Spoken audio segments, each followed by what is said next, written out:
Good afternoon. Your question, you're on with Professor Beverly. Your question, please.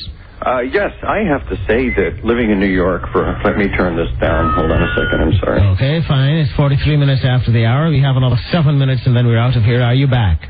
Yes, I'm a lifelong New York City resident. As far as being poor or feeling poor, I have to say that one thing that has made me feel poorer, probably since about last year sometime, is the fact that something has been ripped away from New York City, which I think should be brought back immediately, and that, of course, is the Don and Mike Show.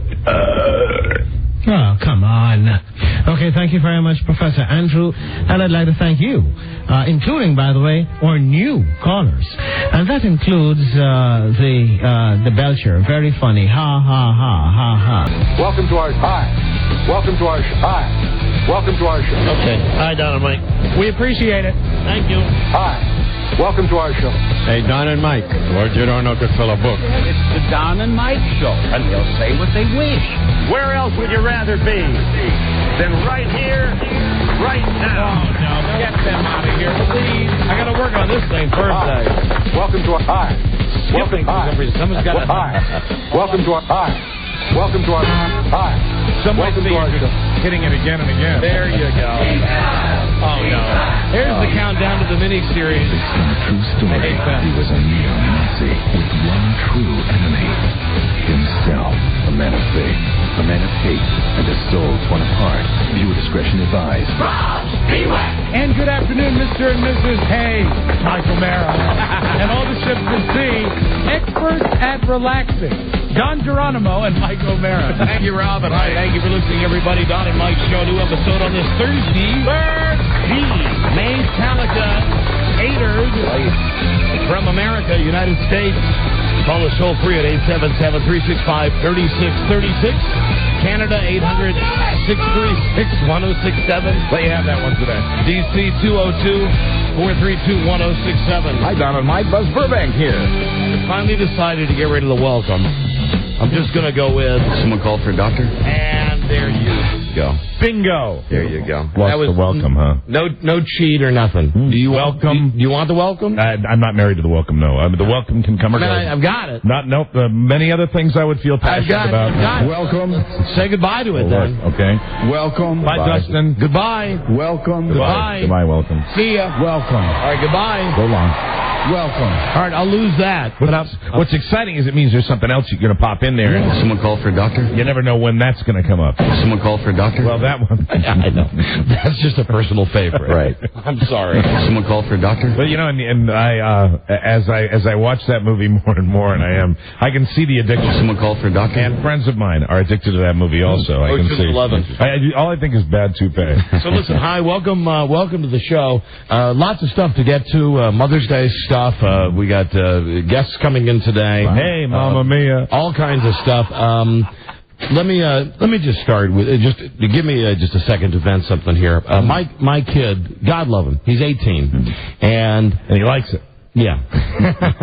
We're at the last leg now of this relay race that is getting him out of the house.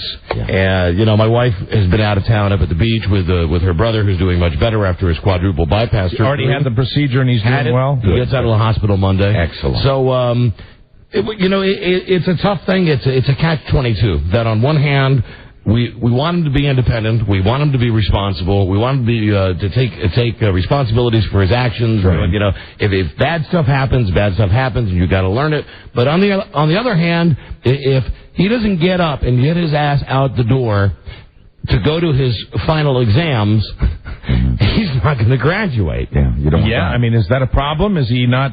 Well, there's a problem with him getting up in the morning. There's not a problem with him as far as his brain operates and getting great grades and everything. The problem is he has a problem getting up in the morning, and I thought that once he was Well, I thought back when he was 16, when he started to drive himself, that this would no longer be a problem, that we would be freed from the shackles of having to get up and base our entire lives around making sure that he's up. And my wife does a lot of this stuff. I don't think that's abnormal for high school students. No, very normal. Very in normal. my house, I remember my mom yelling for me every morning. A lot of times I get to sleep. I get the luxury of sleeping until 7 a.m. because my wife will get up to make sure that he's out the door to get on with his day. Well, now, he's a senior, and all he has now are these exams, these AP exams. He's taking advanced classes, and this morning was one that he wanted to get up at 6:30. Right. So I said, no problem. Well, now he's also 18. Yeah. He wanted to go out last night with his friends. He was going to,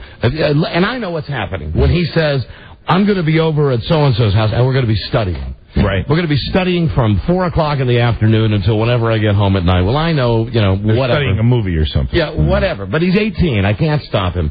But I also can't go to bed at night before he gets home. And what time did he rally last night? Well, he got in about 11 o'clock. And I was just biting my tongue not to lecture him, saying, you have a very important exam tomorrow.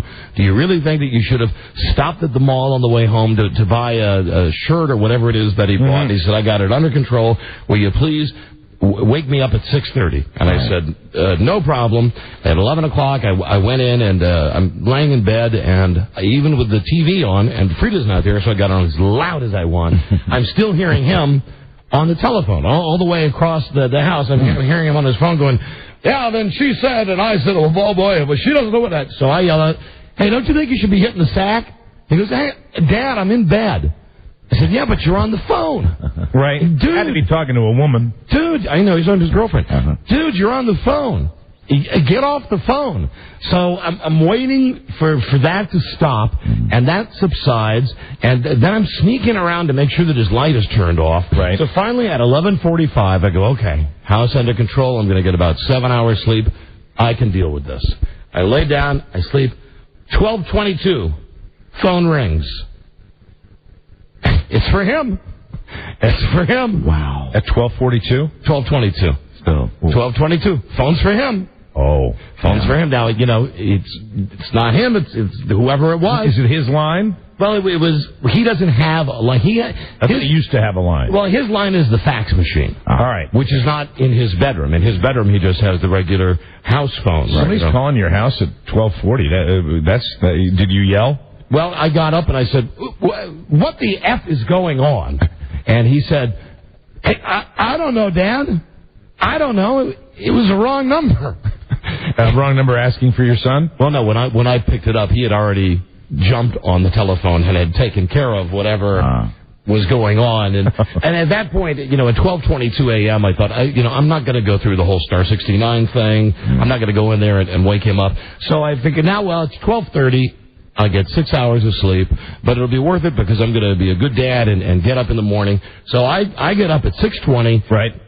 Have a nice growler, wash my face, brush my teeth, go in and I say, hey, good morning, 6:30, time to attack the day. You wanted to be out the door at 7. Let's go. And he goes, okay, Dad. I go down, I let the dogs out. Looking at my watch, 6:40. I go back upstairs. He is absolutely flat out asleep. I go, yo, get up. You have a test today. Get up. And he actually, the second time, he actually sits up and he goes, I'm awake. I'm awake. I said, good, because I didn't get to bed till 12:22 last night, and it's now 6:40. Get up. Thinking the whole time that what I really want to do is just let him sleep through this exam to teach him a lesson. Right. But the truth is that I'll be the one that pays. That's right. Because if he sleeps through the exam, he won't graduate. He won't graduate. You'll have him as a guest all next year. Yeah. So I go back downstairs again, and I start making the coffee, and by now it's 10 till 7, and I'm out of my mind. I go up and I am ready to kick some ass when I get upstairs. And I go up and I see he's not in the bed. He's not in the bed. Excellent. I go, hey, where are you? He goes, I'm taking a dump. Right, I said, when you get up 20 minutes late, you're not allowed the luxury of sitting on the commode and reading the newspaper. When you get up 20 minutes late, when your dad has gotten up at 6:30 to get you up because you can't wake up with a standard alarm clock, right? Because you got to physically have someone standing over you and yelling at you to get up. You don't have the luxury of reading the newspaper or a magazine or Game Pro or FHM or Maxim or whatever it is that you're reading in your bathroom. Just drop it. Just drop the BM, get dressed, and get out of here. Move it! And finally, at 7:02, he left the house. I'm assuming driving like a maniac to make it to school by 7:30 to take this test. Oh, the test was actually at 7:30? Well, see, I only get the facts. Or was he doing a little cramming before the as test? They're given to me. I was just told I've got to be there at 7:30, and I've got to get up at 6:30. This is what I Have you gotten a report on how everything went? Yeah. And how did it go? He said the test was a killer. Really? Yeah. Said the test was a killer. So I'm just biding my time and just saying, These are advanced classes, though, right? Sure. I mean, if he was taking the he's a smart kid. The just get by classes, he'd have no problem. He's a smart kid, but listen, that's the penalty you get for being a smart kid. You're a smart kid. You take these AP classes. What does AP mean? Advanced placement. Yes. Yeah. That's exactly it. Did you take some of those, Rob? Rob probably's got his picture on there for AP. You're the poster boy for that, aren't you, Brains? Sure. Yeah. So anyway, that's what he's doing, and I was just foul mood most of the morning, and my wife called me at about 7. She was still up in Ocean City. And she said, she was happy, of course, because she hadn't been through this. She'd only been through my brother-in-law's quadruple bypass surgery. She picks up, she goes, "Hi, good morning." I go, "I cannot wait for this kid to be out of the house." And then I realized, wait a minute. She's got her own thing. Yeah, and, back on it, we're not going to have much longer with this, and when he goes to college, I guess he's going to have a friend that's going to have to get him out of bed in the morning, and that's how my day started. Yeah. So, and we're counting the days now. I'll bet. He has one more exam on Monday, and then he's done. And, really, that's it. And, unless he totally... Then it's cruising time? Unless he has screwed the pooch, he will be graduating on June 6th, and I guess... Well, one test won't keep him from graduating, right? Mike, I don't know. I know every test is important, especially at the very end when it counts up to some ridiculous percentage of his grade. All I know is that these are the big ones. Yeah. These are the ones biggies. And I've gone past lecturing him. He's heard the lectures so many times about, when I was in school, I had a 4.0 grade average. You know why I did? Because I was motivated. You know why? Because I had enough credits to graduate high school when I was 15 and a half. You know why? Because I wanted to get out of high school, because I wanted to go out and work in the world. Right. And he's heard this 1,000,000 zillion billion times. It's wasted on him. I've given him every lecture in the world. The lecture about, don't you have the internal clock that I have that tells you it's time to get up when you got to do something? Not at that age. Don't you have? Well, I had it at that age. Really? Oh, really? I did, but maybe it's just because I had such crappy parents that I had to be yelled at to get up. Me too. And then I go through the whole thing with the job, which is still not happening, and he's, God love him. I'll say this for him. Not only is he a bright kid, and obviously I love him, so understand where I'm coming from on this. I'm just venting a little bit. Of course. I love him more than life itself. But he's going to be a success in the business world, and I'll tell you why. He's got two things going for him. First, he's incredibly smart. And second, he has already learned how to manipulate the system. For instance, we've said to him, no more money. We said this a couple of months ago. No more money. You've stopped working your part-time job. No more money. And if that means you don't have money to go out with, you just don't go out because you got to get a job. This is what everybody does. You want money, you got to get a job. Well, he found a way around it. He'll say, I'm going out with my girlfriend tonight. I go, really? Where are you going? He says, we're going down to Bethesda. We're going to the Cheesecake Factory for dinner. Nice. And my head actually swivels around. And I go, wait, hold on. Expensive restaurant. How are you managing this? And he says, she pays. Oh my God, she pays. She pays. And I said, well, why is that? And then I get the big thing where he says, well, her dad just gives her a credit card. Excuse me, maybe I said maybe it's different with girls and boys. Probably a little bit. I don't know, but you got to have that credit card for emergencies. He had a credit card for emergencies until we went through the bill and found like all these ridiculous $1.19 charges at 7-Eleven.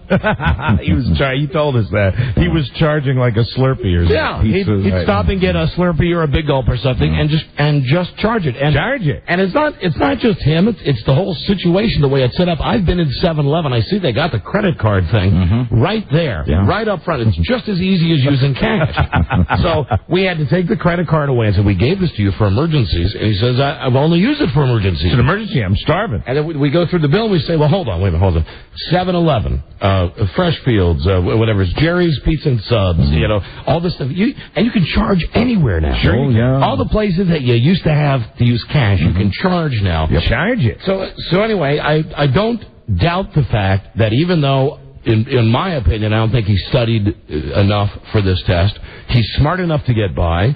Even though he overslept, I'm sure he made it to school on time, right? And because he's got this incredible built-in rabbit's foot, I'm sure that he'll not only do well on the test, he'll ace the test, and somehow it'll end up being an added bonus for him, because there's something like, because I got the highest grade in the class, the teacher gave me $100 or something ridiculous like that. Is he like Ryan Seacrest, where he's got the fairy dust sprinkled all over him? He does. Wow. He is living the charmed life, and we are. I mean, he is really, if somebody asked me in my lifetime what one of my happiest periods of time, as soon as those finals are over, that is without question one of the happiest times in a person's life. At least that's the way I remember it. When you're done with your work and you have that last part of high school, it's really, I remember my friends from high school better than I remember some of my friends from college. I mean, it's really just that much fun. Well, and I've tried to,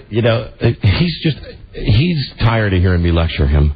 And it just doesn't work. Like a couple of nights ago, he comes down and it's like 8:15 or something, and he goes, "What are you doing?" And I said, "I'm sitting at my desk with like a million paper." I go, "I'm working.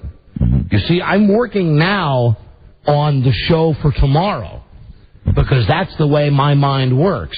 I've already got pretty much an idea what we're going to do, but I like to make these things on construction paper with markers and everything, and write down notes and stuff. And I said, this is how my brain is wired, that I think 2 or 3 days ahead, and I can't relax, I can't enjoy myself unless I know the work has already been done." And you're pretty much 24/7.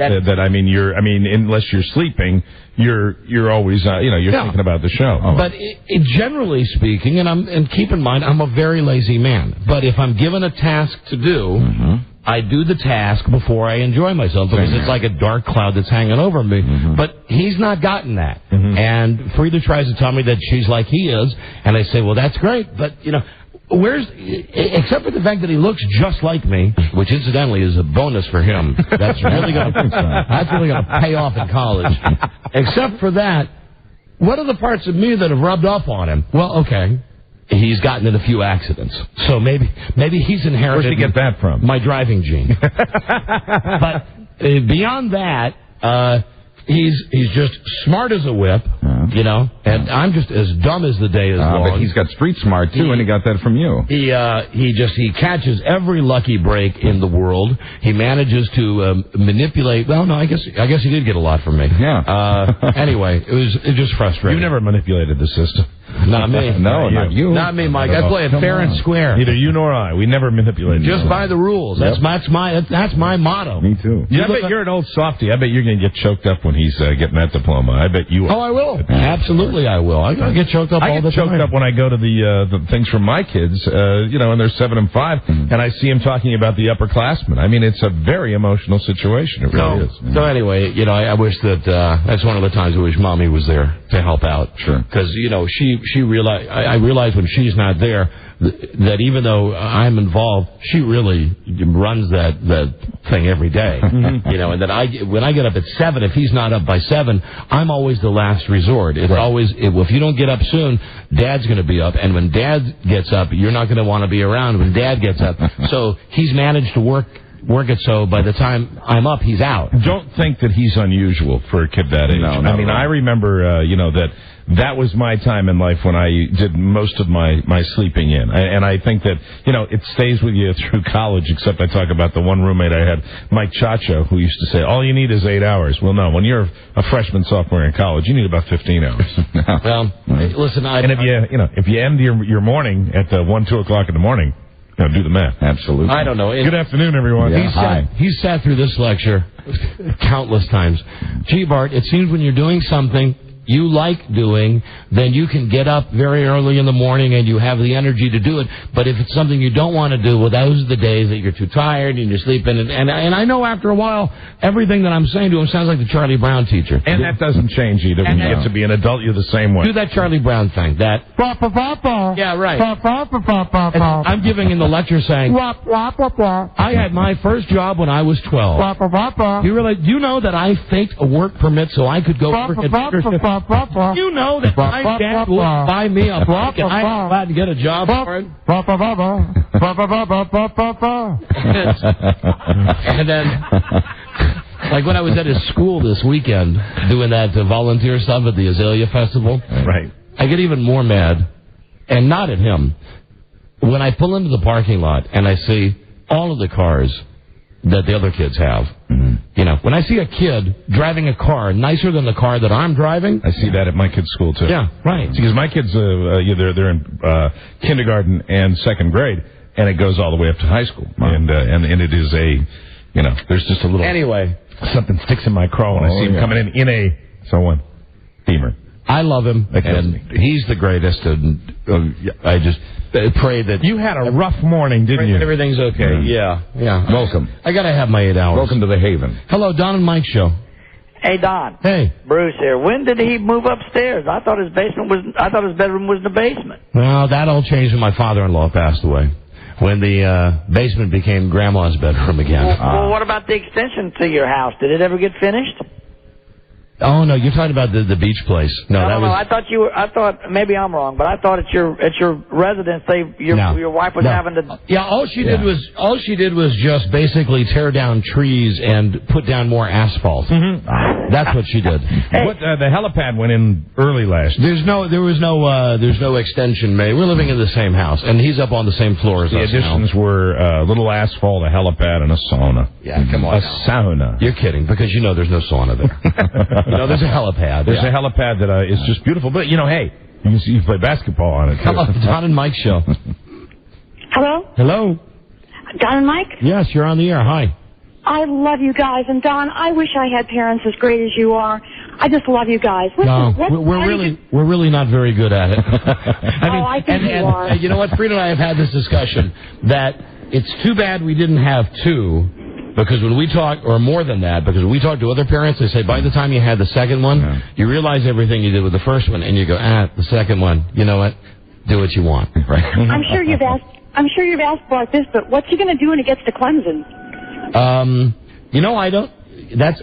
Let me put him on the spot. Let me give him a call and see if he's. It's a good idea. Interesting question. I had a girl who used to call me. I was unwakeable. My dad used to pound on the wall, but I had a girl who used to call. But the same thing will happen. Yeah. The phone, the fax machine is in another room. Right. If he hears that's like a dog hearing a high-pitched whistle. He'll jump up and go and out of a dead sleep to pick that phone up. Interesting. Hello. If it's the GP, the gal pal. Hey, bud. What? Hey, how are you doing? Fine. I'm just commenting on how I was talking about getting you up this morning, and how sometimes if the fax phone rings, even in a dead sleep, I notice that you'll wake up and you'll manage to roust yourself out of bed to answer that phone. And a listener called in and was curious as to had a question. What you're going to do when you go to college. When you go to college, yeah. What are you going to do about getting up on time for your classes when you go to college, when you don't have Mom or I to come in and yell at you every 10 minutes, get up? Well, I did put it in for a neat roommate, so hopefully. So hopefully you're going to count on your roommate to wake you up? Yeah. But what if you get a roommate? What if you get someone in your room who's just like you? Well, I figure I can get through the first year. Did you say you put in for a neat roommate? You can actually request a roommate? No. It's like, what kind of roommate would you want? But you're for a neat one. But you're a slob. I didn't have that. That's why he needs the neat roommate. He needs If I had a slob roommate, then it'd be horrible. Then forget about it. You fill out a form and say, It's like different things, requests like smoker, non-smoking, early riser, late riser. Right. And I don't think they really use it that much. Now, Bart, did you put down on your application, did you put messy? For me, yeah. Yeah, okay, so you were honest about that. Yeah. That's another great thing I hate being put in this position, where I go in his room and I just, like when Frida's not around, when she's out of town and I got to do the laundry, and I just go into his room and I just, all over, every nook and cranny of the room, I'm picking up like a sock. There's a sock downstairs. It's like he disrobes as he's walking upstairs. It's like I'll take my sock off here in the kitchen. I'll take the other sock off in the living room. I'll take my shorts off as I'm going up the stairs. I'll take my T-shirt off as I'm walking through the entrance to my bedroom, and I just walk around with the job that I guess my wife does all the time, just following the trail of dirty laundry around the house. You're breaking into that thing about the house running so well. It's sounding as though it's finally getting to you. Well, today it was just the combination of the late night last night and the early morning this morning, and that call at 12. It wasn't too late of a night last night. Oh, it was 11 o'clock. I was home at 10:30. No, but Barty, I got it was more like 10:50. That I'm sure it was not. I'm sure it was. Well, are we agreed that the phone rang at 12:22 a.m.? No. What time did the phone ring? 11:10. Then I must have missed 11:10 because then I came in before Letterman was on and said I'm off the phone. I'm going to sleep now. No. I'm not talking about when I yelled at you about being on the telephone. I'm talking about after we had both gone to sleep when the phone rang. The phone rang? Doesn't remember. You don't remember the phone ringing? Did I pick it up? I believe you did. And don't you remember I said, who's calling? And you said, hang up. And you didn't say, like, hang up like I should hang up. You said it was a hang up. Yeah, it was at 12:22. No, I don't know what time, but yeah. It was He sounds a little like Chris Farley there. Yeah, a little bit. 9, 3, 4. Dad, it was a hang-up call. Was that in your walkie-talkie? All right, bud. No, Pops, you're getting angry at me for somebody who called with the wrong number? No, I'm not angry at all. I've asked anybody. Said the whole time I've been talking. I'm just saying you're blaming the late call on me. They hung up. Well, I'm guessing it was for you. I mean, who else would call for us? Well, how many more exams do you have? Dad, wait. He's so much like you. He's got to finish the debate.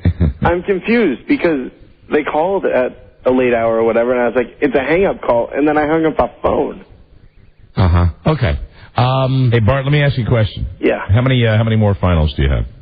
One more AP exam. One more. Here's some advice from Uncle Mike, and because I remember this time of year, this time in my life as being the best, and just enjoy yourself after it's all done and have a great time because it's the best, one of the best times in your life. Hey. What? Don't tell him that because he's not past Monday yet. Well, no, I mean after the exams, of course. Right. We got to keep the pressure on until Monday. Hey, Bart, this is Uncle Mike. Retract that. You put your nose to the grindstone. You can't have a good time until those exams are taken. Do you understand me, mister? Right. Right. Right. Okay, bud. Well done. And the one today, we think you did okay on that one. It was a tough one, right? Yeah. Yeah, very tough. But I asked him. I say, did you try your hardest? Did you study your hardest? Yeah. And if I get the answer yes, and that's... You can't tell with a test. You never know. It's good enough for me. He just said it was a real hellacious test. And sometimes when you say that, the results are pretty good. A very tough exam. All right, bud. Okay. Well, so you got now 2 or 3 days off. You're going to be studying for this final... Because I'm going to be going to Iceland tomorrow with the guys. Yeah, I'm going to be studying over the weekend. All right, that's my guy. Okay. And don't forget Mom Day. Right. All right. Oh, I forgot. You got that under control already. Yeah. Right. Okay. That's my guy. All right. I'll see you later. Okay. All right. Okay. Much love. Adios. All right. Bye. Bye. All right. As a casual observer, yeah. You need her back. I hate to tell this, but I... Oh, you're preaching to the choir. You need her back now. You're preaching to the choir. It's finally worn out the welcome there. But you know what? He's almost out of the house, so, I mean, think of all the great times when you said, hey, this runs like a well-oiled machine. It finally got to you today. Now, listen, here's why it runs. It runs like a well-oiled machine when there's nothing that has to be done. Yeah. When it's just he and I, and I just focus on... Well, it's not really he and I, it's two yous, let's be honest. when it's just us, and all I have to focus on is picking up the clothes or whatever, that's not a hassle. Right. The hassle is having to wake him up and the responsibility of the test, and it's just... The pressure. Just enough, you know. And then whatever anybody who's a parent knows, it's not his responsibility. It's his and your responsibility, and that's the way it is. And that sucks. I didn't know that when I signed up to be a dad. That's the way it kind of works, that it's like the schoolwork part, you know, the whole school experience. Yeah. That's as much you as it is him. Tell me, I've been through it with him. Hey! Every step. So anyway, Frida, I know you're on your way back home right now. Drive faster. Please drive faster. And I didn't have a chance to pick up the dry cleaning today either. Oh dear. I didn't have a chance to go to the drugstore either. Right. All the chores I was supposed to do for her, I didn't get to. So let's break, and let me thank you for that. When we come back, I want to tell you about a particular honor that has been bestowed upon me that I'm very thrilled about. Well, we got Mr. Skin coming up. You want me to tell you now? Yeah, tell me the honor. Yes, please. The honor do. is I will be in the Nokesville, Virginia Day Parade. I will be in the parade with my daughters, who will be throwing out candy and frisbees. What is the Nokesville Parade? Nokesville Day is on May 17th. It's this wonderful day where you have all the stuff you have at one of those little carnival type atmospheres. There's a parade, and then I will be judging another parade. I will be judging the Nokesville Day Idol contest, which is like an American Idol. American Idol. I will be judging that with Congressman Tom Davis. I will be judging that with my daughters, with me, of course, and they'll be helping me. Did you like her, and did you like him, and that type of thing. So I'm honored to be, because I said at the Apple Blossom, since I didn't get into that parade. Right, the guy called, Jim from Nokesville, called. He's president of the business association out there, and asked me to be in it, and I'm very, very excited to be in it. I was going to mention to you that when I was watching a Letterman from last week that I had TiVo'd, Paul Schaefer held up a picture from the newspaper. Right. With the stuff you were talking about. Where he was crowning Martin Short's daughter being crowned. And that was him crowning her. Yeah, right? The Queen, because Martin Short was busy doing something, and he was doing that, and I was saying... Mike was there, right, on my TV, and then... Well, I was late to the party for the Apple Blossom Festival, but I am cutting edge. I am riding that wave at Nokesville Day. So it's very exciting about it. So May 17th. May 17th, I think the parade starts at 9 a.m. It's not the same scale of the Apple Blossom Festival, but hey, you know what my daughters want to do? They want to throw candy out in a parade, and they got their wish, so that's why I'm doing it. That tells me that someday they will be Mardi Gras chicks. Yeah. Someday. What? Someday they'll be Mardi Gras chicks. You know what? Watch it, you. Watch it right there. No, we're going to end this conversation. No, they're enjoying the, just throwing the candy out. You start with throwing. All right, you stay. Hey. And then you end up. Hey. Listen, like I'm facing with my son. Right. He's an adult now. Yep. Right. What is it, 12, 13 years? Your daughters will be adults. Yes. And they will... Okay. That's quite enough of that. Okay. That is quite enough of that right there, Mr. Man. Can I just say? Can you just say what? You mind your P's and Q's. Show me your teeth. No, you stop. Oh, yeah, all right. Okay, fine. Do you know what? All right. I'm just busting your balls. All right, don't bust my balls. This is going to be a nice day with my daughters. Okay, I know, and I know it is. Yeah, all right. And I swear to God, I'm all for that. Just remember, when it comes to your son and my daughter, I'm just like you. Remember that, okay, pal? Okay, well, if you want to talk about my son going to Mardi Gras... No, remember that one thing when I was saying what went on down in the basement? You said, hey, like that. Oh, right. Okay? Right. Okay, same thing. Well... Yes, it's the same thing. Okay, it's the same thing. Okay. But he wasn't 5 or 6. I know. I wouldn't. Even worse. I won't say those things about your daughters when they're like, I don't want actually old enough to go to New Orleans and do that. Make one tiny little rule. You won't say that thing about my daughters ever. Okay. All right. Thank you. I just think that taking them and getting them involved in throwing candy is... Right. You're saying maybe I should go? No, I shouldn't. Stop it. Just stop it. Stop this string of robberies. I'm just busting your balls. You are. Remember, single dad. You got to give me a little... I know. Give me a little break, you know? And you're doing great. And that is no BS. You know, and he got me involved in this thing because of my daughters. That's the quickest way. You want to get me to do something. You know, make it fun for my kids, and I will be there. I told him that. I said, anything. You know, that's it. Because we're always looking for something to do. It's always that kind of thing. It's an honor and it's a privilege. Now, will you have some kind of a crown or anything to wear? I don't think I'm going to be... I think I'm going to be part of a large group. I don't think there's going to be anything saying that I'm in the parade or anything like that. Oh, no. Listen. I'm just part of it. You may not want me to comment on your daughters, but I'm going to comment on this. You must have your own vehicle that must have its own placard. That says, radio's #1 mimic, Mike O'Mara, man, you know what I want man of thousands of voices. Here's the deal. Next year, if they want me in that Apple Blossom Parade, this is my idea, because behind the horses, they have the guys the kids, mostly young kids, that have the shovels and they shovel up the poo. And what I want to do is I want to have one of those instead. They all go by, all the people, the celebrities have these cars, these convertibles with the big printed up placards. That's what I'm thinking for you. Well, what I'm thinking of, I'll have one of the big printed up placards, but you put it on the wheelbarrow. And I'll just carry the shovel. I'd love to do that. So you would scoop poop? Yeah, unless my daughters were involved and wanted to ride in the parade, then I want a car. Yeah, I can't imagine. Or I want a car for them. Yeah. A car for them, and then I'd be a car, maybe them, horses, and then me. So what does the placard say? Mike O'Mara's children, and then behind it? No, I wouldn't want them to be identified. I'd just like to have them. All they care about is riding and, throwing the candy. But I'd be behind the horses shoveling poo. If you say one more thing about Mardi Gras... I'm not. I'm coming over there. I'm not. Did I say... You had it... Did I say it? Work with a guy for 2 decades. Did I say it? You know how to read the eyes. I was thinking I didn't say it. Stop it. And if one caller, I swear to God, I'm getting caller ID and coming to their house. No. We're clear the lines. You're going to call 1-877-365-3636. Okay? $1,000. $1,000. Secret sound. The easiest secret sound ever. No, this one's impossible. Good luck cracking this one. Call 100 right now, and then... Jim Skin. Oh, and today, Joe Ardinger's mom on the show as well. She's agreed to come on? Yeah, we're jam-packed today. We'll be right back. Call now. This is the Don and Mike Show.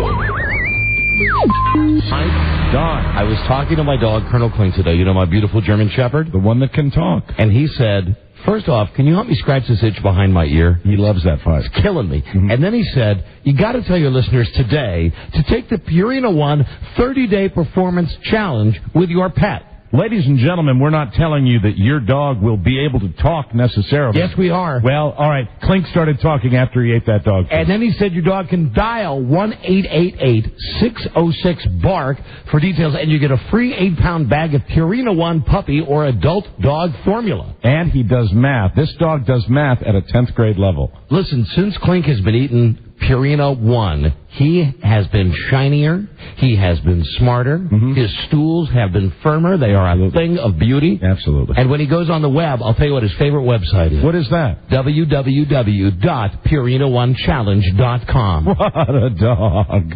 His sister, on the other hand, gave herself a lot of options, such as Bowdoin, Holy Cross, Georgetown. You know that Georgetown is a total reach for me. Oh, please, they'd be crazy not to want you. If I can get in there, that means I probably can get into Berkeley.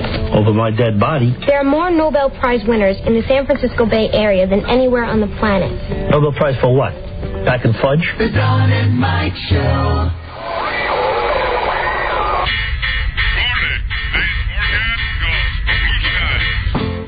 Guilty of inciting happiness, Don Geronimo and Mike O'Mara. Guilty. All right, caller 100. There are the touchstones. There they are. Marvelous bunch of kids, the touchstones. Time now for a call number 100. Hello, Don and Mike Show. Hey, Don and Mike. I'm caller 100. Yes, you are, my friend. And what's your name? My name is Joseph. Hey, Joseph, where are you from? I'm in Richmond, Virginia.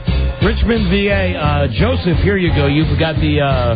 hold on, I got so many prize thingies here. The special edition Vivid Macho movie 5-pack with Reservoir Dogs, Maid, and Rambo I, and Rambo I. Mig.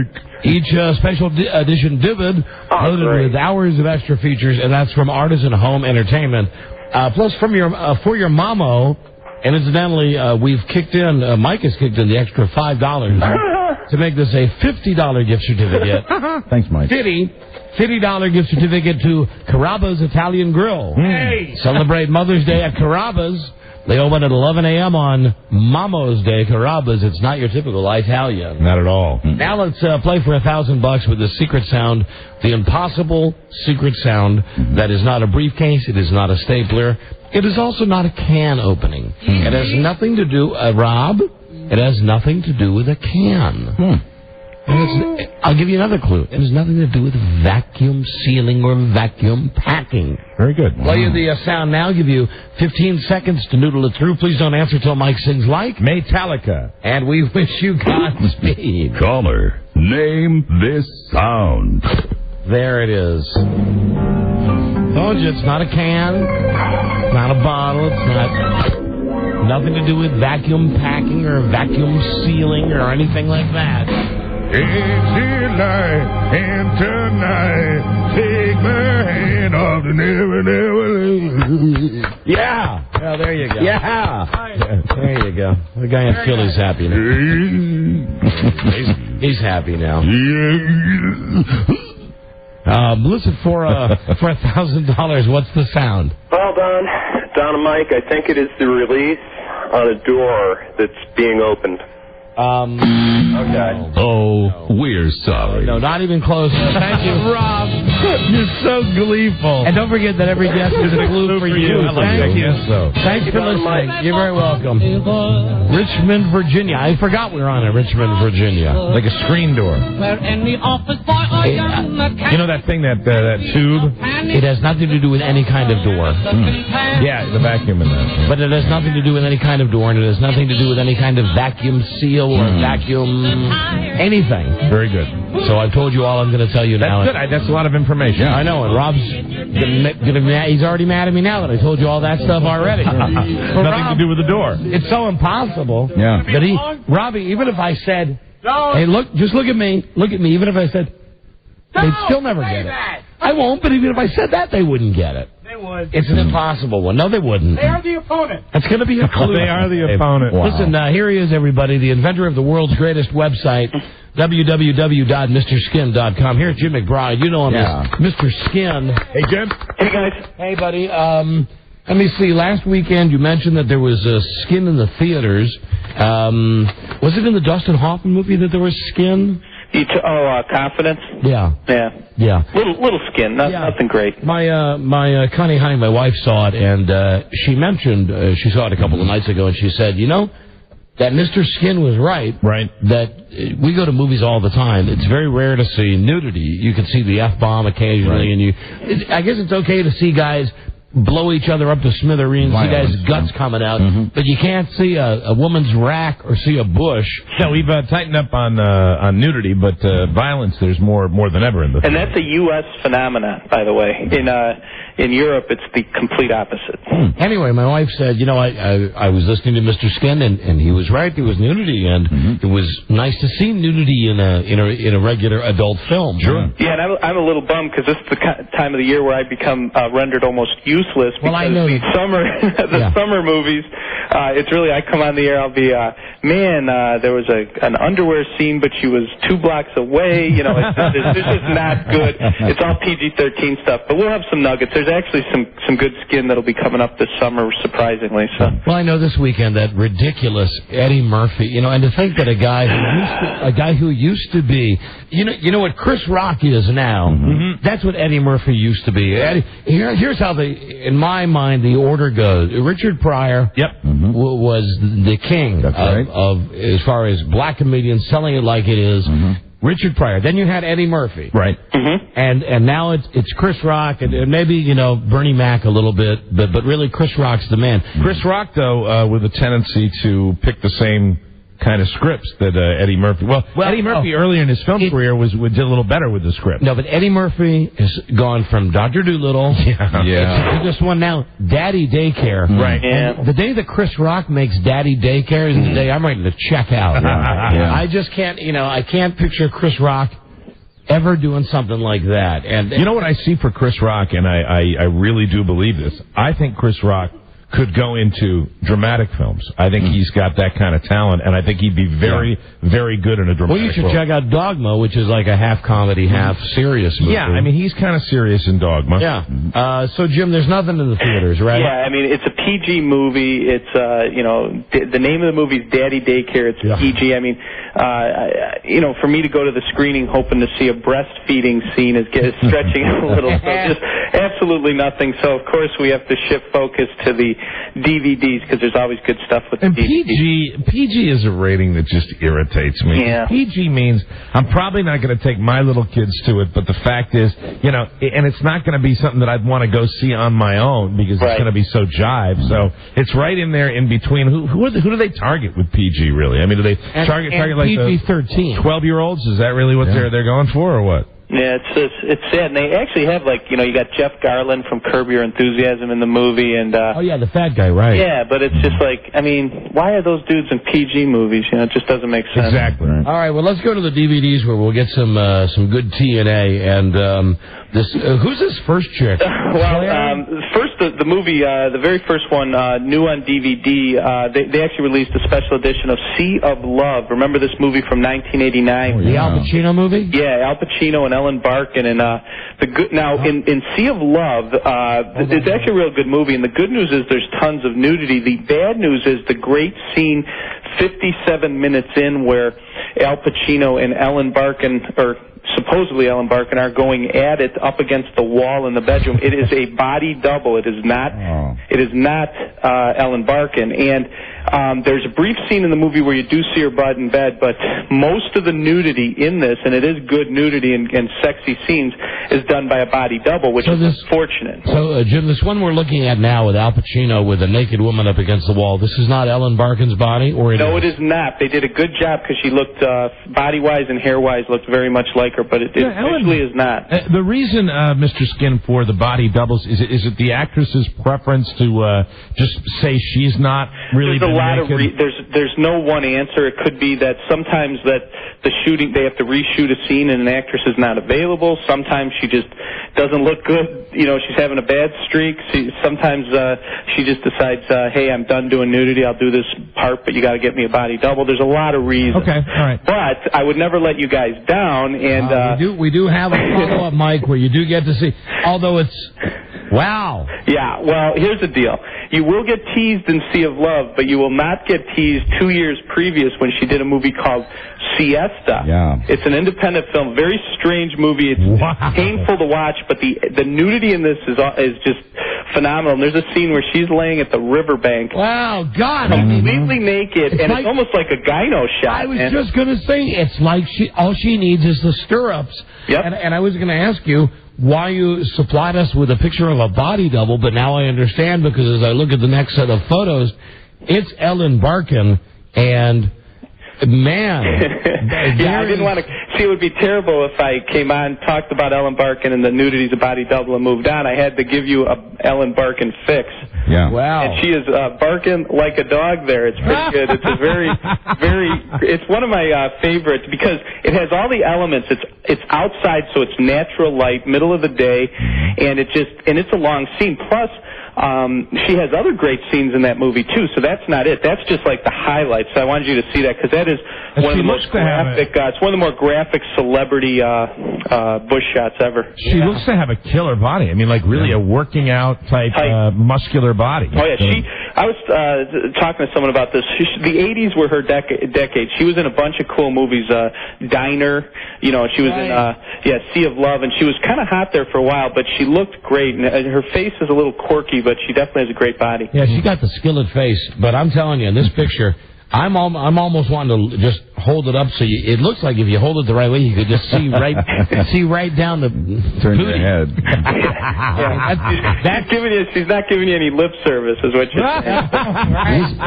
Yeah, all right, that's worth the price of admission. Yeah, you got that's cool. So I want to point out, Sea of Love is body double, but if you want to see Ellen Barkin's best, Siesta from about 86 or 87. All right, good one. What's next? Next is a movie out new on DVD called Dream with the Fishes. And now the tagline for this movie is an oddball odyssey about voyeurism, LSD, and nude bowling.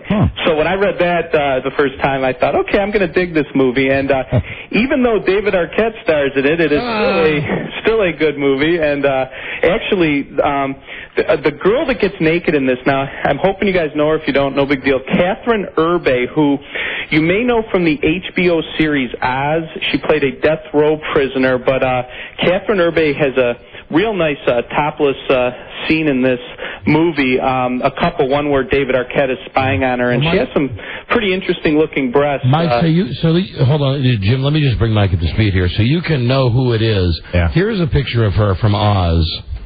This is the girl. Oh, yeah, okay. Okay? Yeah. And she plays a great psycho. And the pictures that Jim has from Oz, she's lifting up her shirt to show that she's wearing no panties. Yeah, she's flashing some sunshine.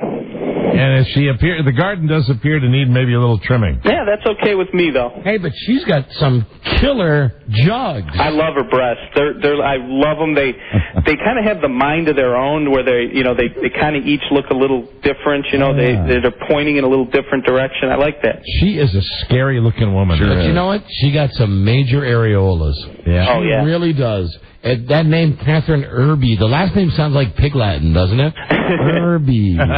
Anyway, so... Yeah, so good nudity and Dream with the Fishes, and for people that aren't quite sure, if you follow the show Oz, she was the death row prisoner who flashed some mufola from her prison cell, which was very graphic even for Oz. That was a really good... So if you go to MrSkin.com, you type in the name Catherine Urbe, last name is spelled E-R-B-E, and you'll get to see her bottomless in Oz, which is where you'll recognize her from. Right. And then you go to this movie Dream with the Fishes, and you get to see these. You're right, Jim. Those boobs have personality. They do. They're like very unique. They're not your run-of-the-mill Hollywood breasts, and that's why I like them. Lefty and righty, right there. We got one brought more a lefty out of the pen. But anyway, the last thing I wanted to mention is, do you guys remember the 1998 movie Meet Joe Black, starring Brad Pitt and Anthony Hopkins? Yeah, I'll tell you something sad. I've actually had to sit through that, but it's like 3.5 hours. Oh, it's brutal. Yeah, my wife's got a thing for Brad Pitt, so we sat through that awful movie. Well, the thing about it, the movie was terrible, but everyone that saw this movie remembers the hot babe that plays the love interest, Claire Forlani. Because I get a lot of emails from guys saying, what's the story with that girl from Meet Joe Black, or who's the girl from Meet Joe Black? And she's from the UK. That made her that was her first really big American movie, and a lot of guys still know about her. Well, I wanted to just point out, the very first movie she was ever in is called CIA Trackdown from 1992. And in the movie, she not only has some great sex scenes, but she has a real nice skinny dip scene where she's topless in the water, and it's actually really nice. So all you guys that are fans of hers, check this out. Now, this movie is not available in DVD here, but a skinsultant in a foreign country was able to track this DVD down, and you do them every week. Put the pics up this week, and guys are digging it, so I wanted to point it out to you guys. Skinsultant. Would you have gotten that from someone wearing a SARS mask? Yeah, no, it was. I think it was somewhere in Germany, but I don't complain as long as it's American babes naked. See, that's funny. So many movies I have at the skin offices, like it's totally in German or Bulgarian, or we never really care much about what they're saying. We just care about the quality of the pics. I'm just throwing this out there because you're who you are, Jim. We're going to Iceland. Do you know anything about Iceland or Iceland babes that have been in the movies or? Yeah, the problem with those Iceland babes is their names have these funky syllables I can't even pronounce. That's right. It's like half the time guys can't even. We have them in our website, like we have babes from those weird Norwegian countries, but you can't. It's too hard to do them in the search because they have some really funky names. They do. All right, Jim, let's get a couple of questions for you. Let's go here first. Hello, Ken. You're on with Mr. Skin. Yeah, hi. Hey, I just wanted to point out, Catherine Urbe, she stars in Law and Order: Criminal Intent with Vincent D'Onofrio on NBC. A lot of people might know her from there more than maybe the Oz show. Yeah, that's her current show right now, exactly. Okay, that's all. Thank you, Mr. Helper. And that's on the website, too. Doug, hello. You're on with Mr. Skin. Hey, Mr. Skin, I had a question about a midge on That 70s Show. I wondered if she's ever done any nudity. You talking Tanya Roberts? She plays the mother, Donna, of the girl. She's the next door neighbor to the main character. Yeah, that's Tanya Roberts. That's the girl from, she was one of the Charlie's Angels. And she was also, wasn't she Sheena, Queen of the Jungle? Yeah, exactly. Well, she did. Right. Yeah, it was actually just called Sheena. From 1984. But she did the movie Beastmaster, Sheena, Sins of Desire. She's been in a lot. One I really love is a hard-to-find movie called Almost Pregnant from 1992, in which she has some nice spanking scenes and some other great stuff. But yeah, she plays Midge. But a lot of guys would know her better as Julie from Charlie's Angels. So yes, Tanya Roberts has done a ton of great nudity. All right, there's your answer, and let's do one more for Jim. Hi, Don and Mike, you're on the air. Hey guys, it's a pleasure to talk to my favorite skintellectual. Are you sincere or are you just kidding? Touche. Do you think Tina Fey's ever going to do nudity? Didn't she just sign that new deal? Yeah, no, she's going to sit behind that anchor desk for 2 more years. Yeah. Although, thank God Jimmy Fallon quit Saturday Night Live. I think she really is incredible. Yeah, I'd just be guessing. It seems like a lot of those Saturday Night Live people, they're in movies that seem to, boy, look at Eddie Murphy. It just seems like they do movies that don't have a ton of skin, but we'll see. I mean, we could always hope. But yeah, she has done absolutely nothing. There is nothing out there, a bikini or anything that I could point to in a movie from her. She actually occasionally shows some nice clavage on Saturday. Yes, she does, and that's why guys are always emailing me asking when she's going to get naked, and it's tough to tell. Now that she signed that deal, we could guess it won't be for a while. All right, one more call for Jim Skin. Here is Tom. Tom. Hey, buddy. Hey, buddy, you're on the air. Hey, thanks. Mr. Skin, real quick. Hey, is there any movies that little midget from The Practice is on? You know any of them? Well, what do you mean the midget? It's a guy. Yeah, the midget from The Practice. Are you talking about a guy? Yeah. Oh, the little short chick, the little lawyer. Lara Flamboyant? No, not Lara Flamboyant. Do you know who he's talking about? I don't watch The Practice. No, Buzz does. not anymore. No, I haven't watched it for a year. Was there a little pixie-like woman on The Practice? Not that I know. Yeah, exactly. Lisa's there was. Hold on, Lisa. Are you talking about Marla Sokolov? Or? That's it. Yeah, she has not been nude, unfortunately. She was on Full House. Right. She's kind of young, too. She just has not been... She really hasn't been in many... I can't even think of one good R-rated movie she's been in. Her career's been mostly TV, so no nudity yet from that Marla Sokolov. She's not a dwarf, though. I didn't think of her as a midget, but okay. Jim, is always great having you on. I think the highlight this week, and really we're not overhyping this Ellen Barkin thing. Going away, Ellen Barkin is the highlight of the week. There's that scene by the riverbank is amazing. She's laying on a riverbank. She's totally naked, and she has her legs spread. She has one leg. Right, I recommend you put a doctor's mask on while you look at the scene. She has one leg up in the air, and I mean, you get yourself a magnifying glass, right? And I guarantee you can count the hairs. The website is www.mrskin.com. We love it. Jim, we will see you next week. All right, guys, take care. All right, dude. Bye-bye. Terrific. He's always my favorite guest. Always something every week. He's great. Well, I wondered about Tina Fey, too. I wonder what she's got underneath that blouse. She just got such a good-looking face. She really does. She sure does. She's got that little scar which adds character and everything. It's very, very cool. I don't think the guy's a total dick, though. I'm glad that he quit the show. Yeah, good luck, Jimmy Fallon. Did he quit? Yeah, he quit Saturday Night Live because he thinks he could be a movie star. Oh, really? He quit because I thought he was going to do it with her. No, she re-upped for 2 years. And he quit. As far as I'm concerned, didn't Dennis Miller do it solo? You could just have her. Yeah, and maybe that's the reason he quit. Mm-hmm. Maybe because she got the big deal. Yeah, right. Excellent. Either way, Mad TV is still better. Jimmy Fallon, who does that thing where it's like baby talk. The baby talk, which is totally phony. Mm-hmm. Have you seen his band? Oh, he does the Jimmy Fallon band, where he does knockoffs on other bands. Yeah, I don't know about you guys. I watch Mad TV. Right. Yeah. Mike turned me on to Mad TV, and it's really so much better. And when Mad TV's over, it ends right at midnight, right when Tina Fey comes on. So. Mad TV, is usually every single week you're going to get at least one very big laugh. We got one more call about that chick from Oz. Hello, John. Buddy. Hey. Hey, is Catherine Irby, was that Richard Dreyfuss' daughter in What About Bob? Yes. Okay. Yes. If you remember the scene, the great scene in What About Bob, where she goes out sailing with Bill Murray, and then Richard Dreyfuss gets pissed, and they come back by the boathouse, and Richard Dreyfuss has the puppets. Right. He has the puppet that looks like him, and he has the puppet that looks like her. Right. And she goes, Daddy, not here. And he goes, now I know we have problems. And he pulls out the puppet, and it looks like a little Richard Dreyfuss, and he goes, why won't you talk to me? And then on the other hand, he's got the puppet that looks like her. Yeah, that's her. And don't they end up duct taping Bill Murray to the boat? Yeah, and then he's going, I'm sailing! I sailed! There's another great scene where he's eating shake and baked chicken, and he just is going... At their kitchen table, right? Yeah. What About Bob is a great movie. One of the better Bill Murray movies out there. All right, thank you. Great, thank you. Got a break. Listen, Mama's Day weekend coming up Sunday. Are you ready to meet Joe Ardinger's mother? Wow. You'll meet her next. This is the Don and Mike Show.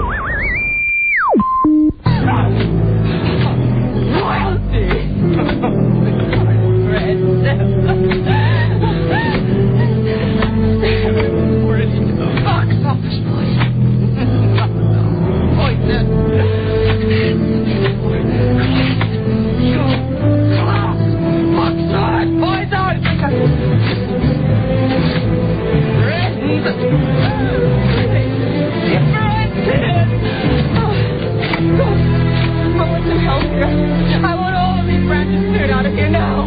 Caroline and Christopher, start clearing away all these branches. Start gathering them up. Go and get the wheelbarrow and the rake.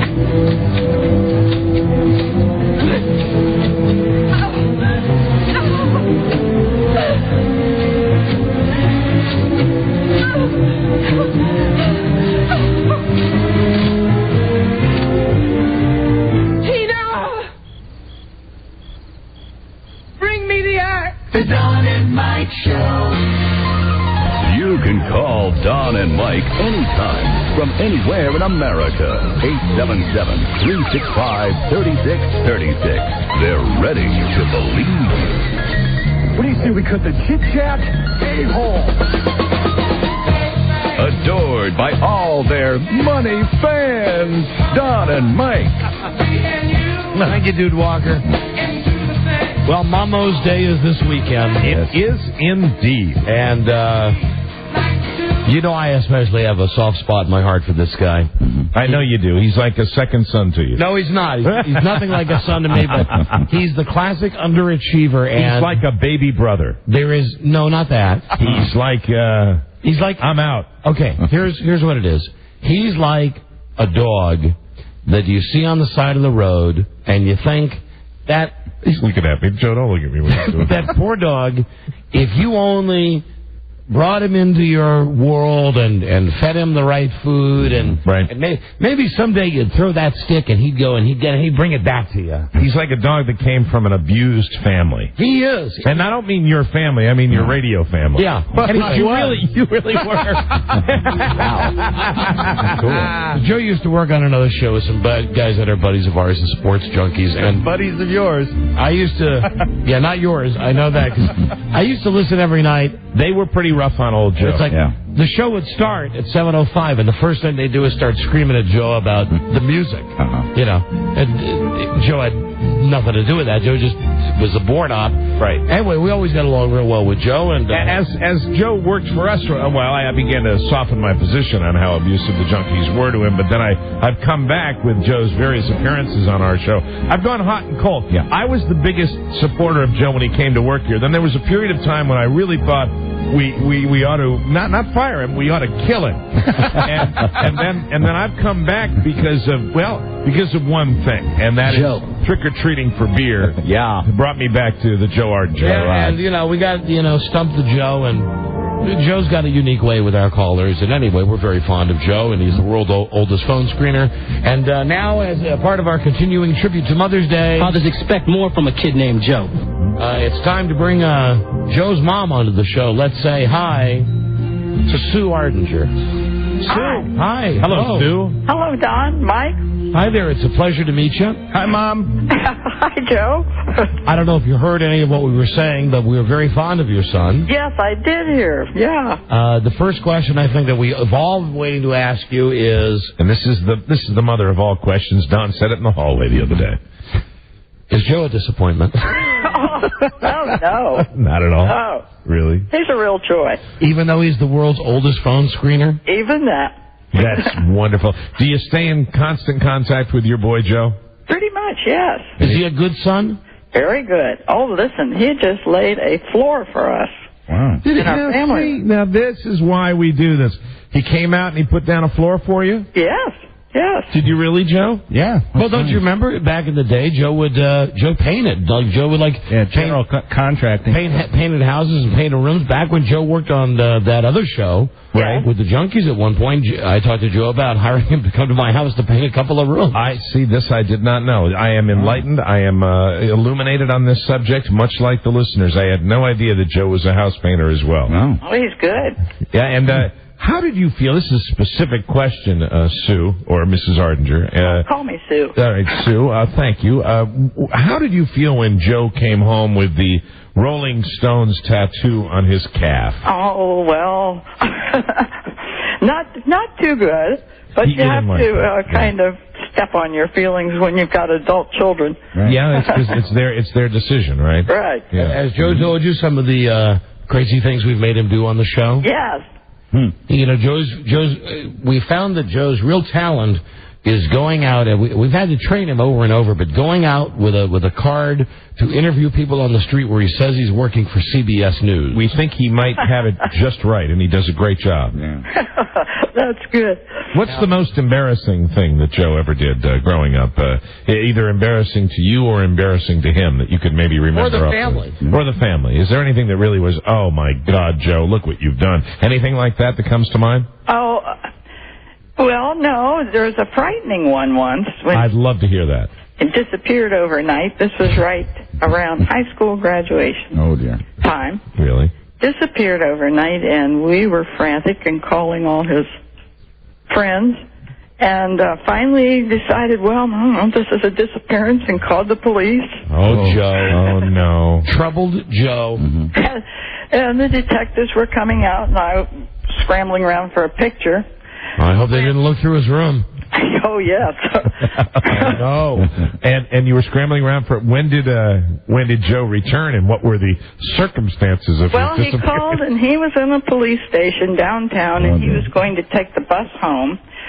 And he had been in... Oh, yeah, I remember this. He had been in jail? Joe, did you just remember this? I wasn't in jail. No, he wasn't in jail. What was he doing in the police station then? He had run down there for safety.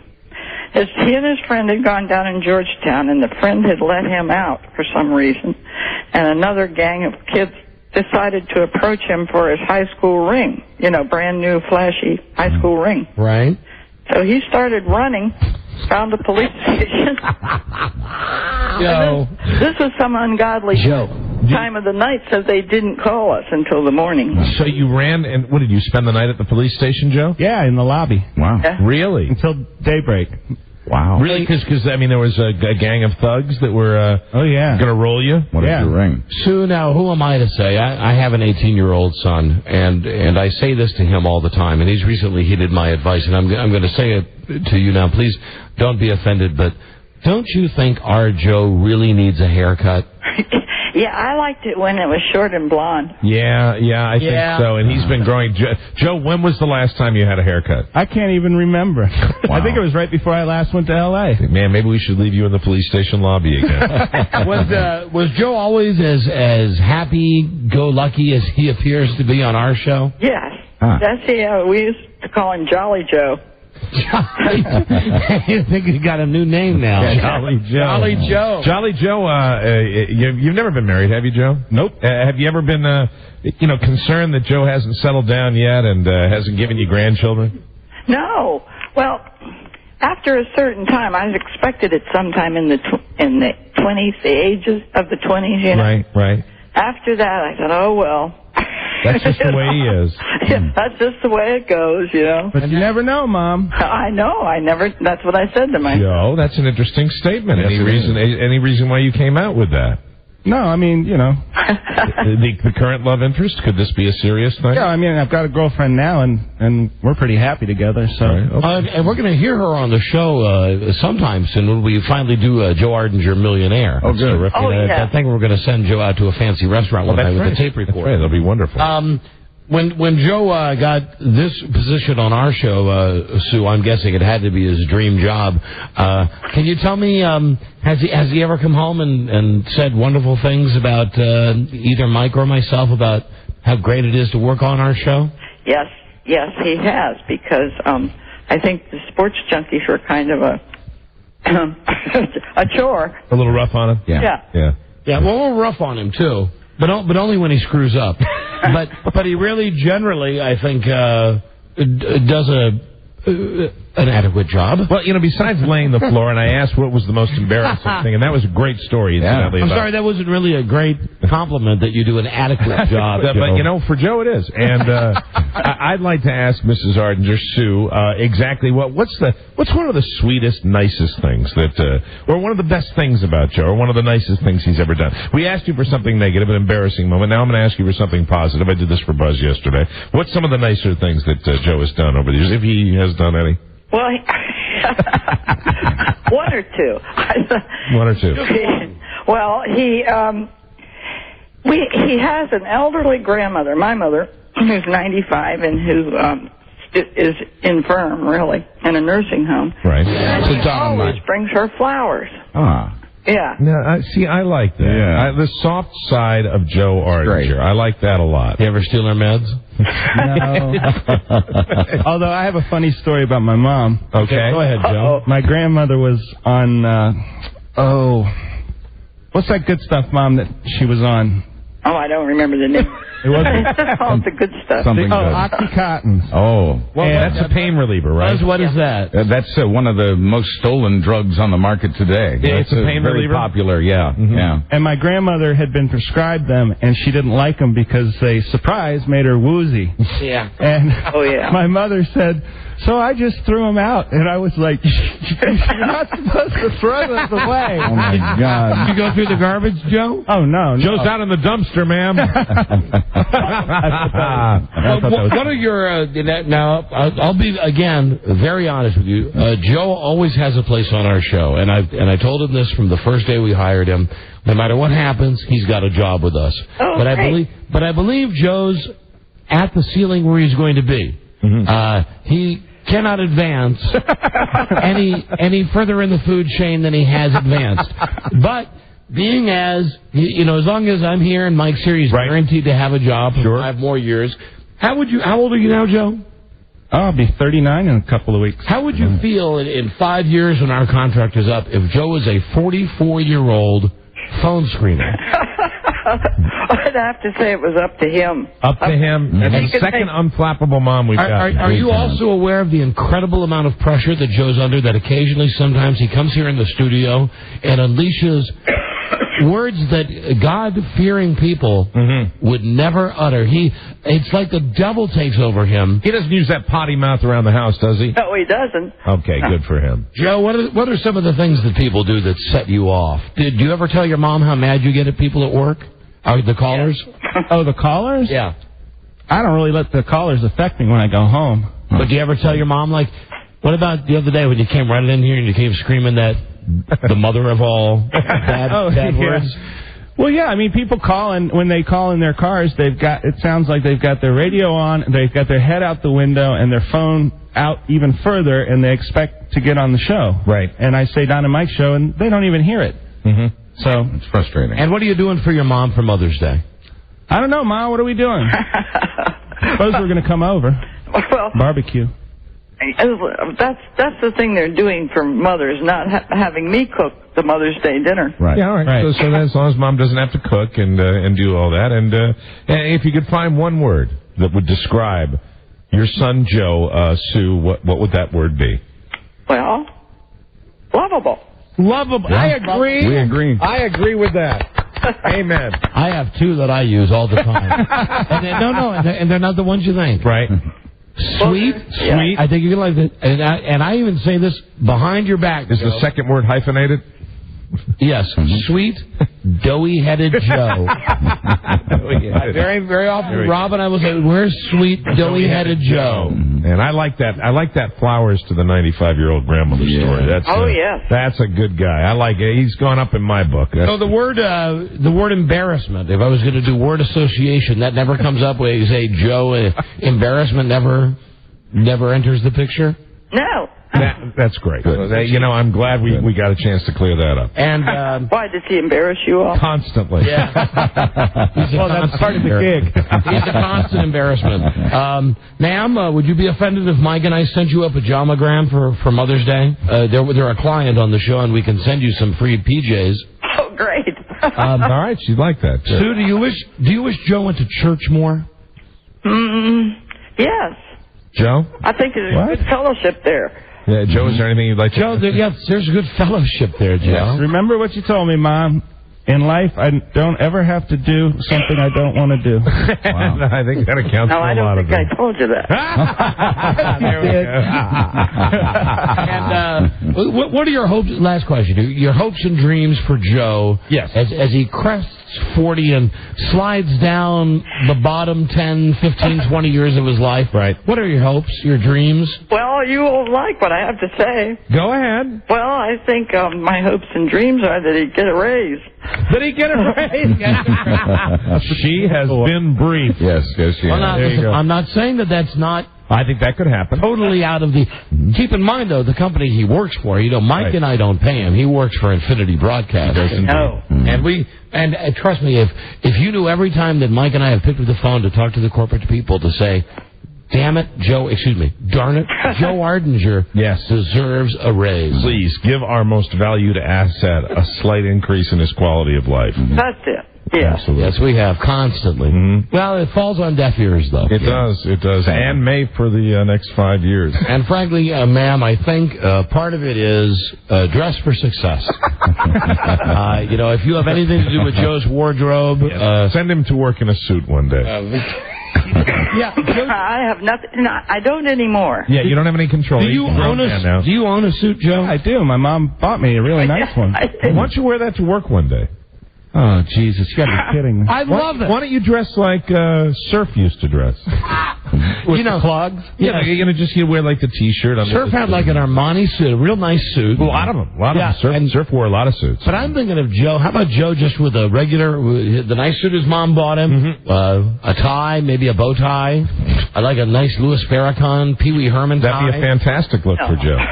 How about it, Joe? Maybe. Will you do it if your mom asks you?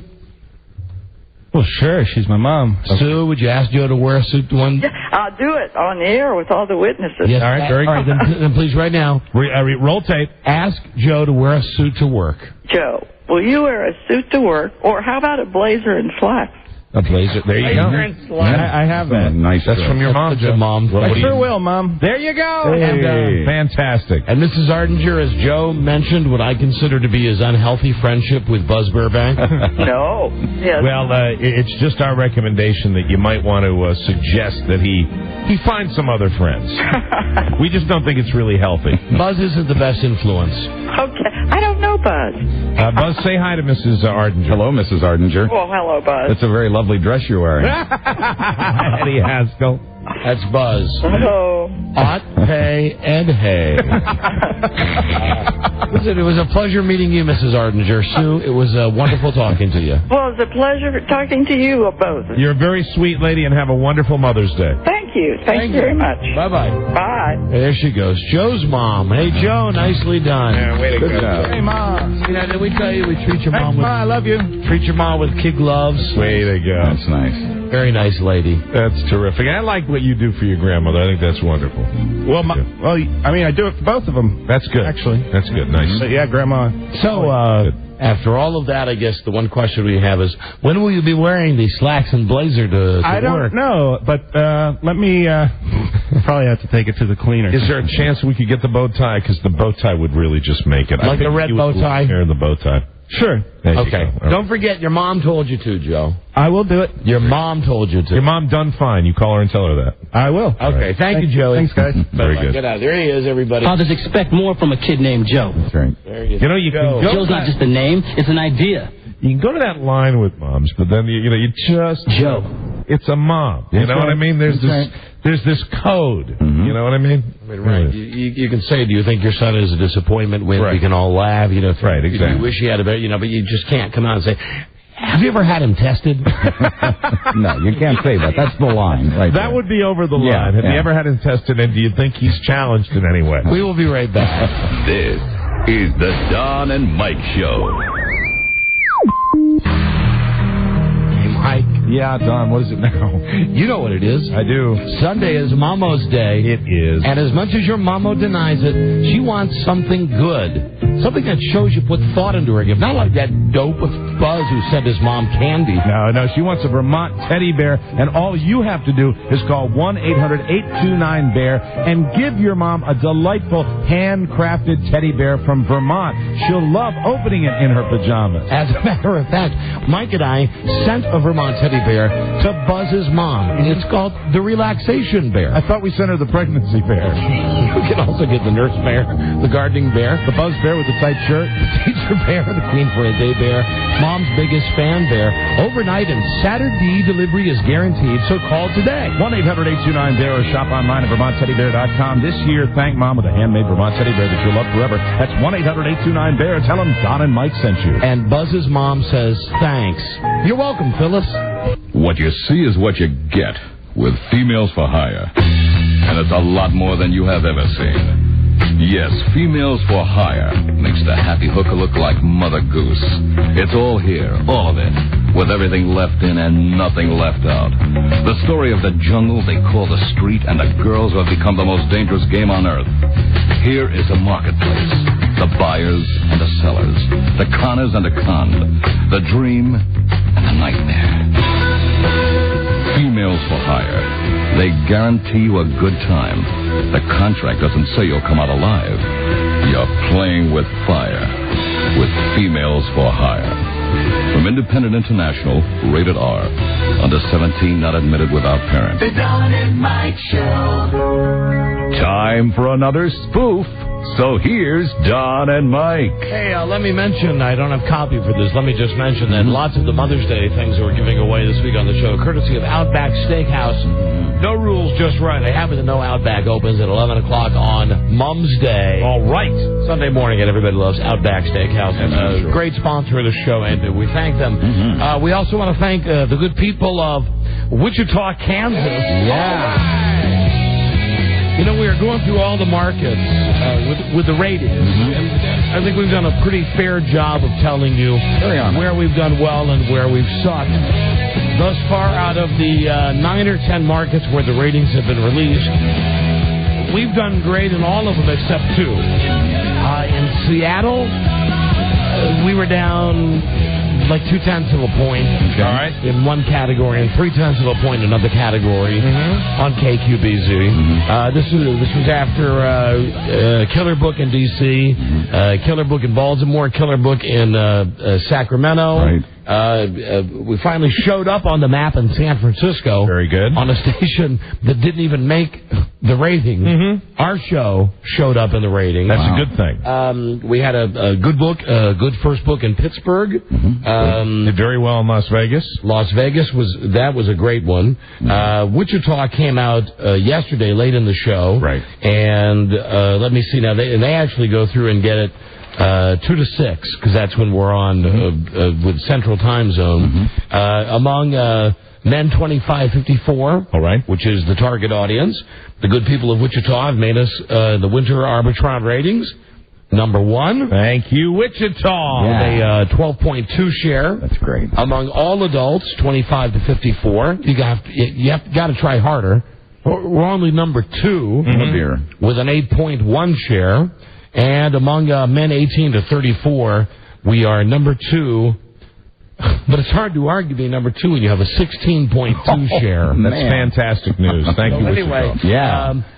to those who would say, well, it's only Wichita, we say we can only perform in the markets that the company puts us in. That is true, and we are delighted with our long-term association with that market. The people out there have always dug this show, and we're grateful for it. Now, it doesn't mean we're coming out there. No. So don't start calling. I'll be back. Because Buzz will be there this summer. I'll represent. You going out this summer? Yeah. All right. I am. But anyway, thank you, Wichita. Those are great arbitrons, because what we do, more me than Mike, I tend to focus on, I'm always a glass half empty guy. We get all these arbitrons, and I forget about all the good ones. Anybody that knows me know I like my glass brim full. And, I obsess about Philadelphia and the fact, and I look at that.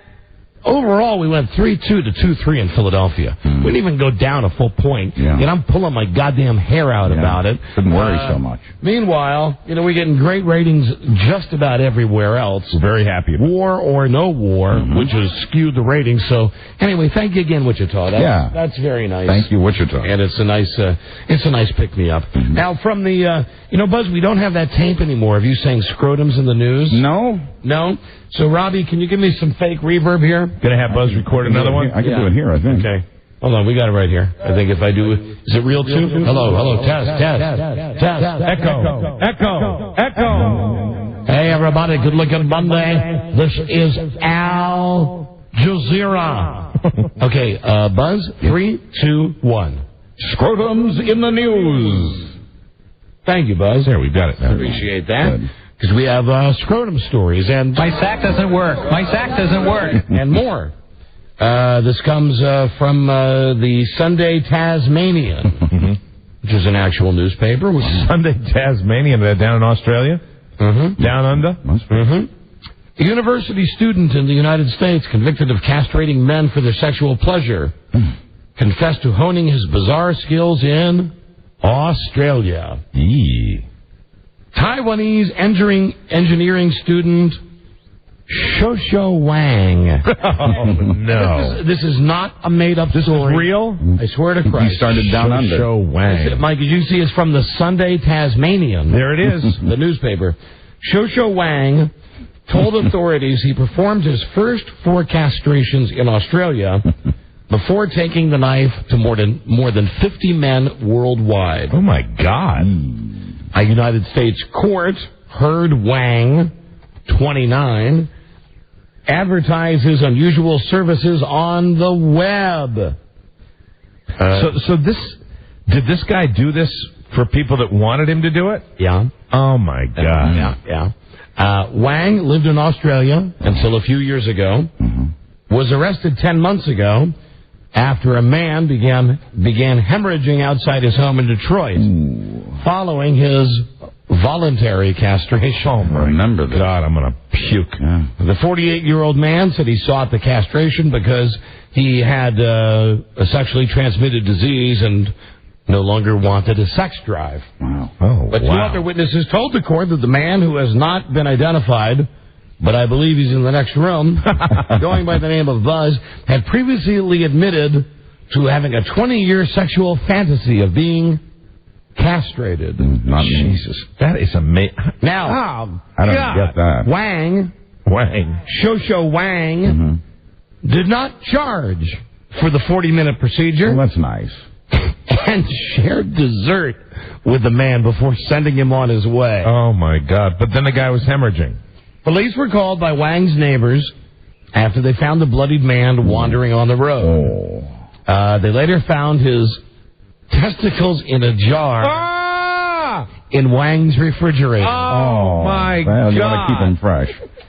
Oh, well, that's why, Buzz. Jeez. That's why we call this segment. Hold on, that's why we call this segment, Buzz. Scrotums in the news. Oh, God. Let me. Oh, jeez. Eat it. Mike, here you go.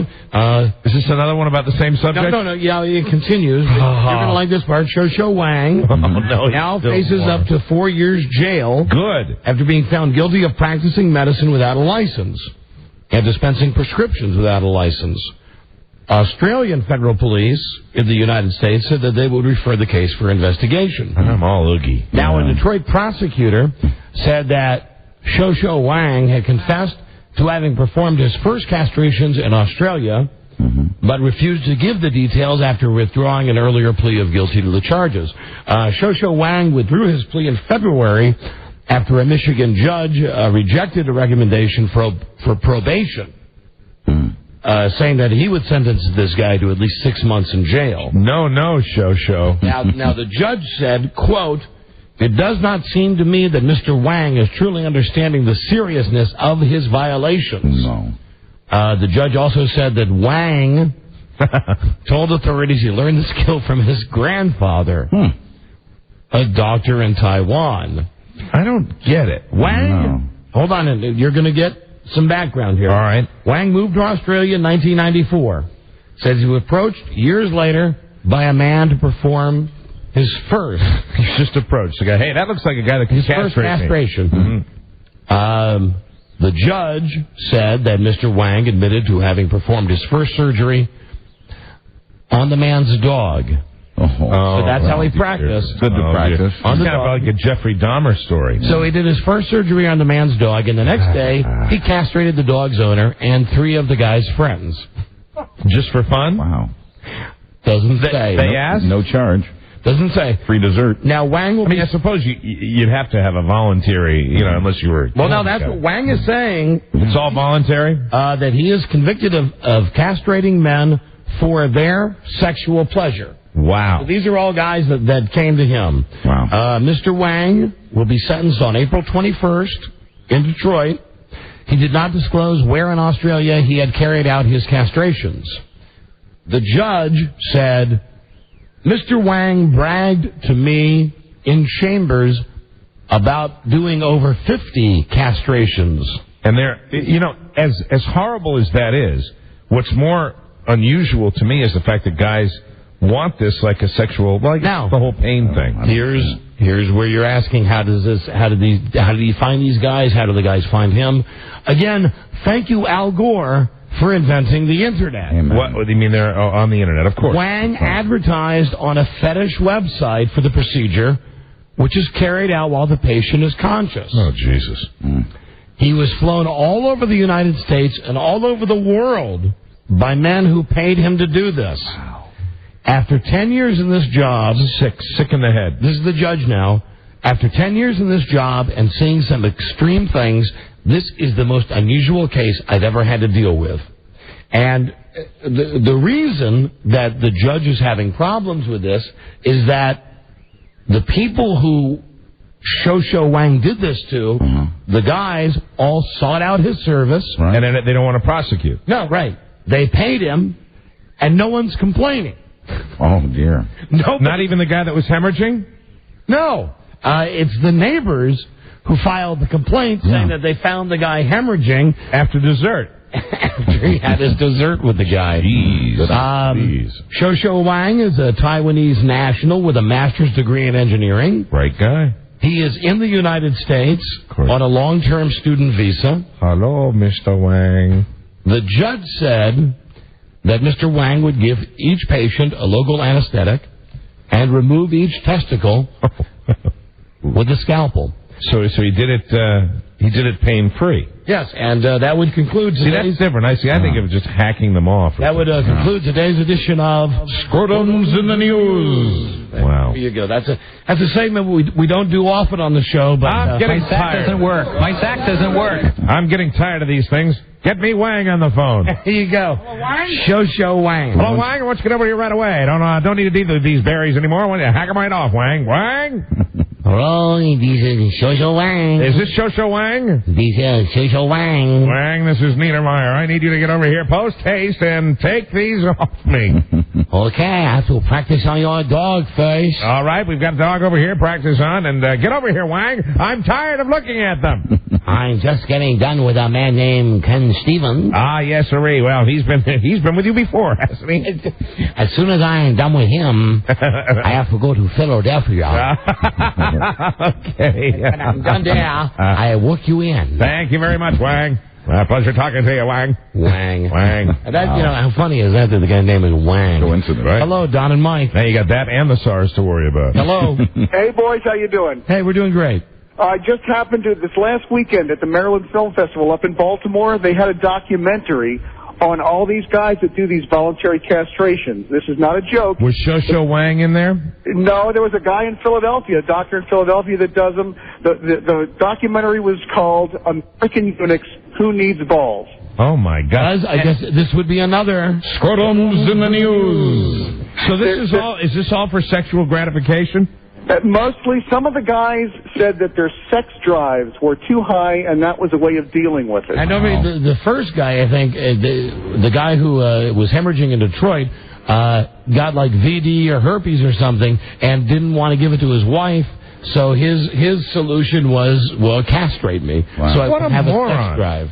Aren't there drugs you can take to diminish your sex drive? I think so, yeah, as a matter of fact. Of course. It's called marriage.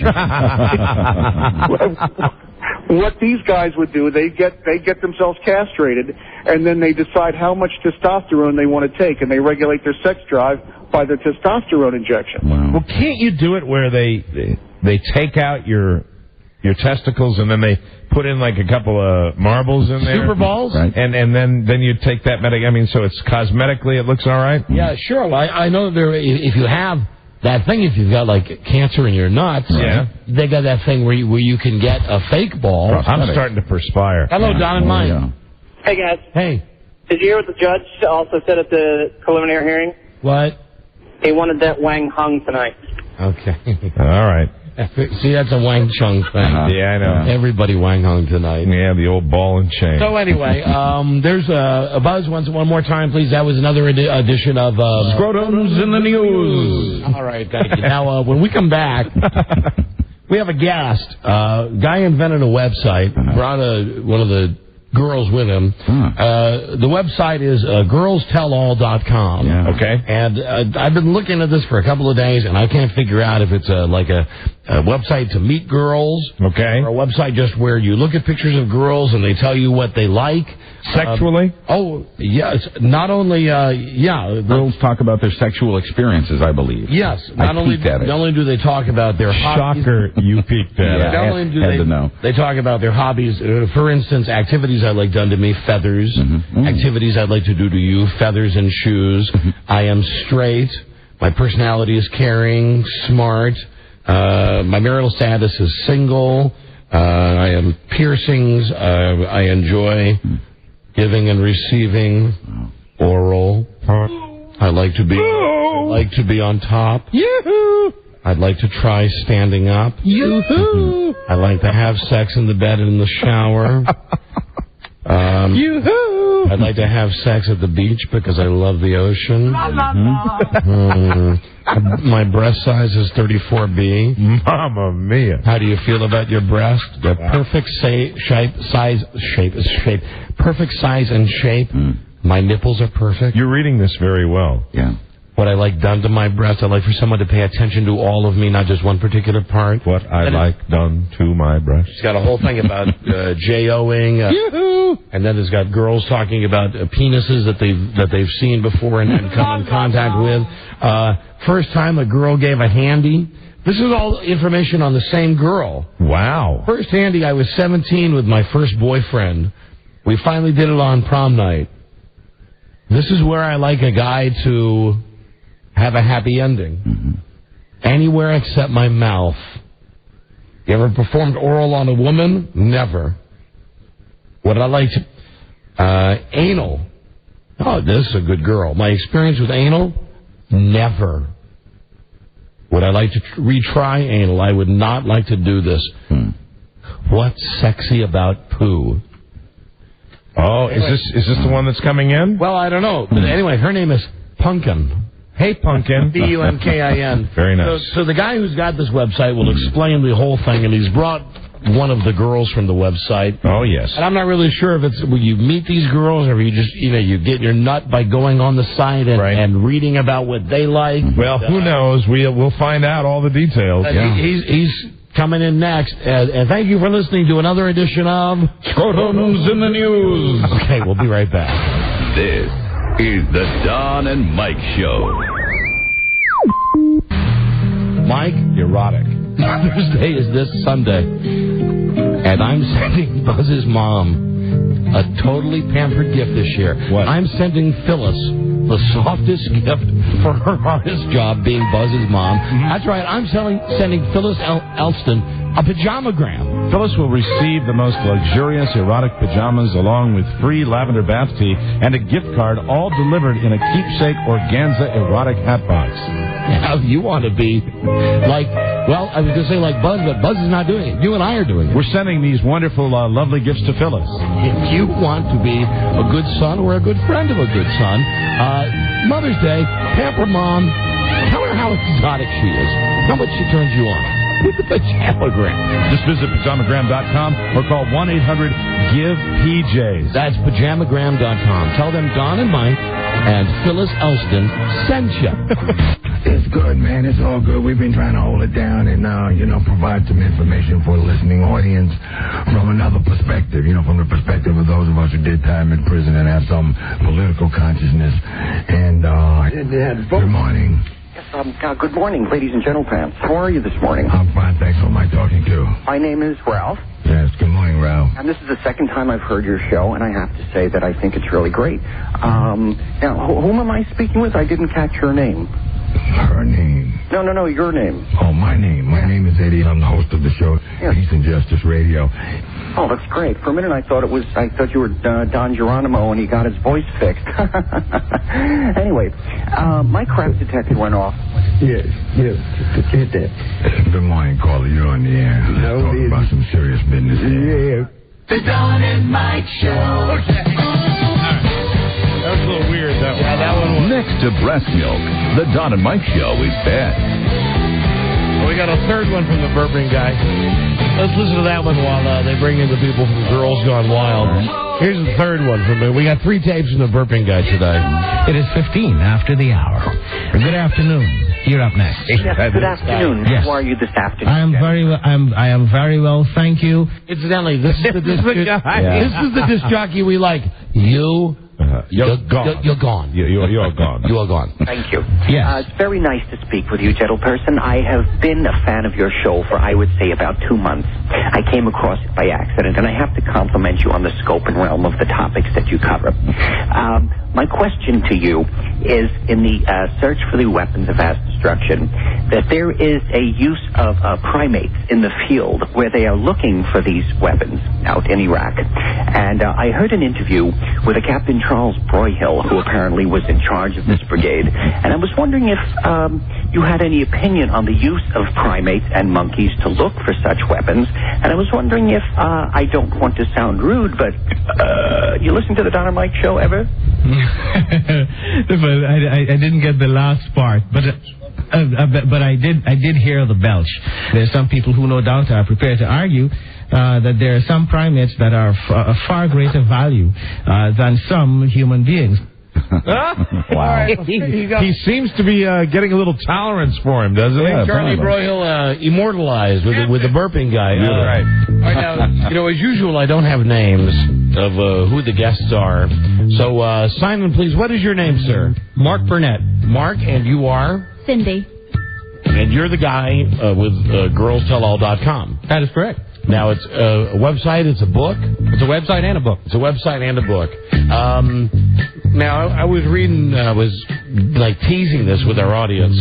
I was reading stuff about Punkin and what Punkin likes. And you go to the website and you see the picture of her. And you can send Punkin an email. And she tells you all about herself.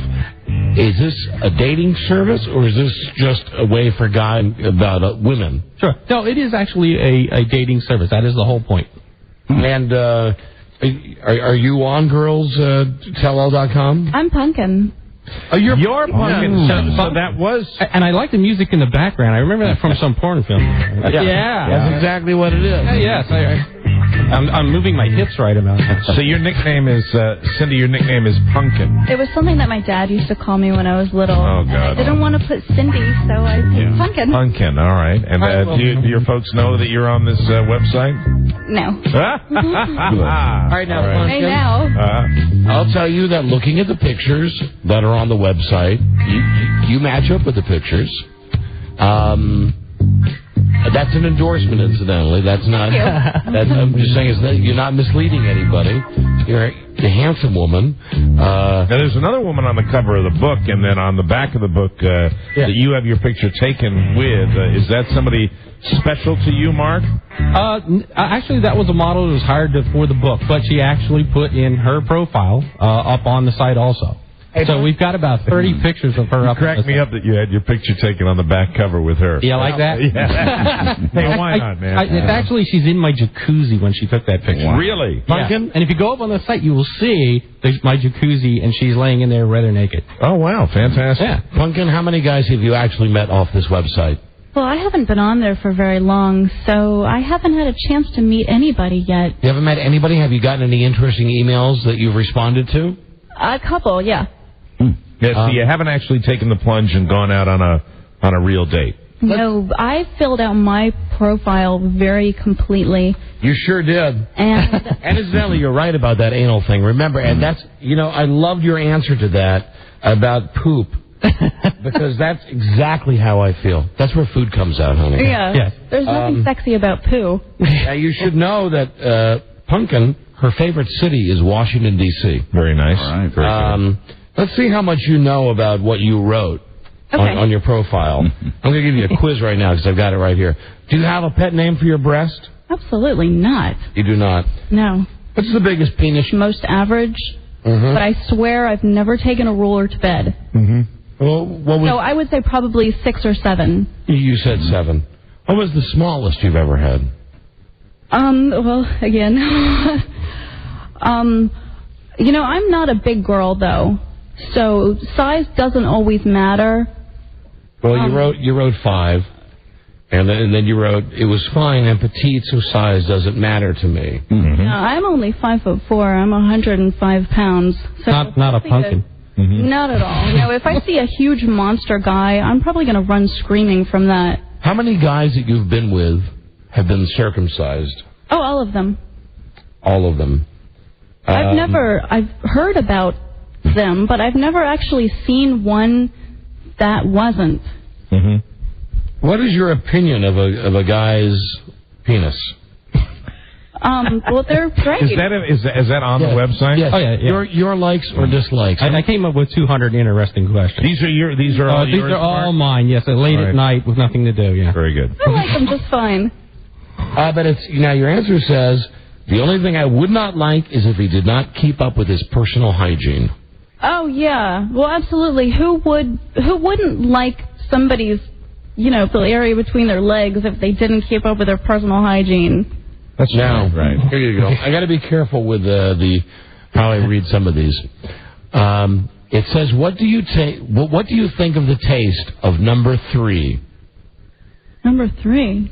Okay, think about, what number 1 is, right? Mint milk. Gentleman's relish. Yes. Happy ending, the guy. Think about it. Do you know what number 2 is? You've never gone number 2? We mentioned it like before. Taking number 2 in the potty? Yes, okay. absolutely. So number 1, you have number 1, which is pee-pee on the potty. You have number 2, poo-poo on the potty, and then you have number 3, it's for grown-ups. All right? It's a million tadpoles. Okay, yes, all right. It says, the question is, what do I think of what do you think of the taste of number 3?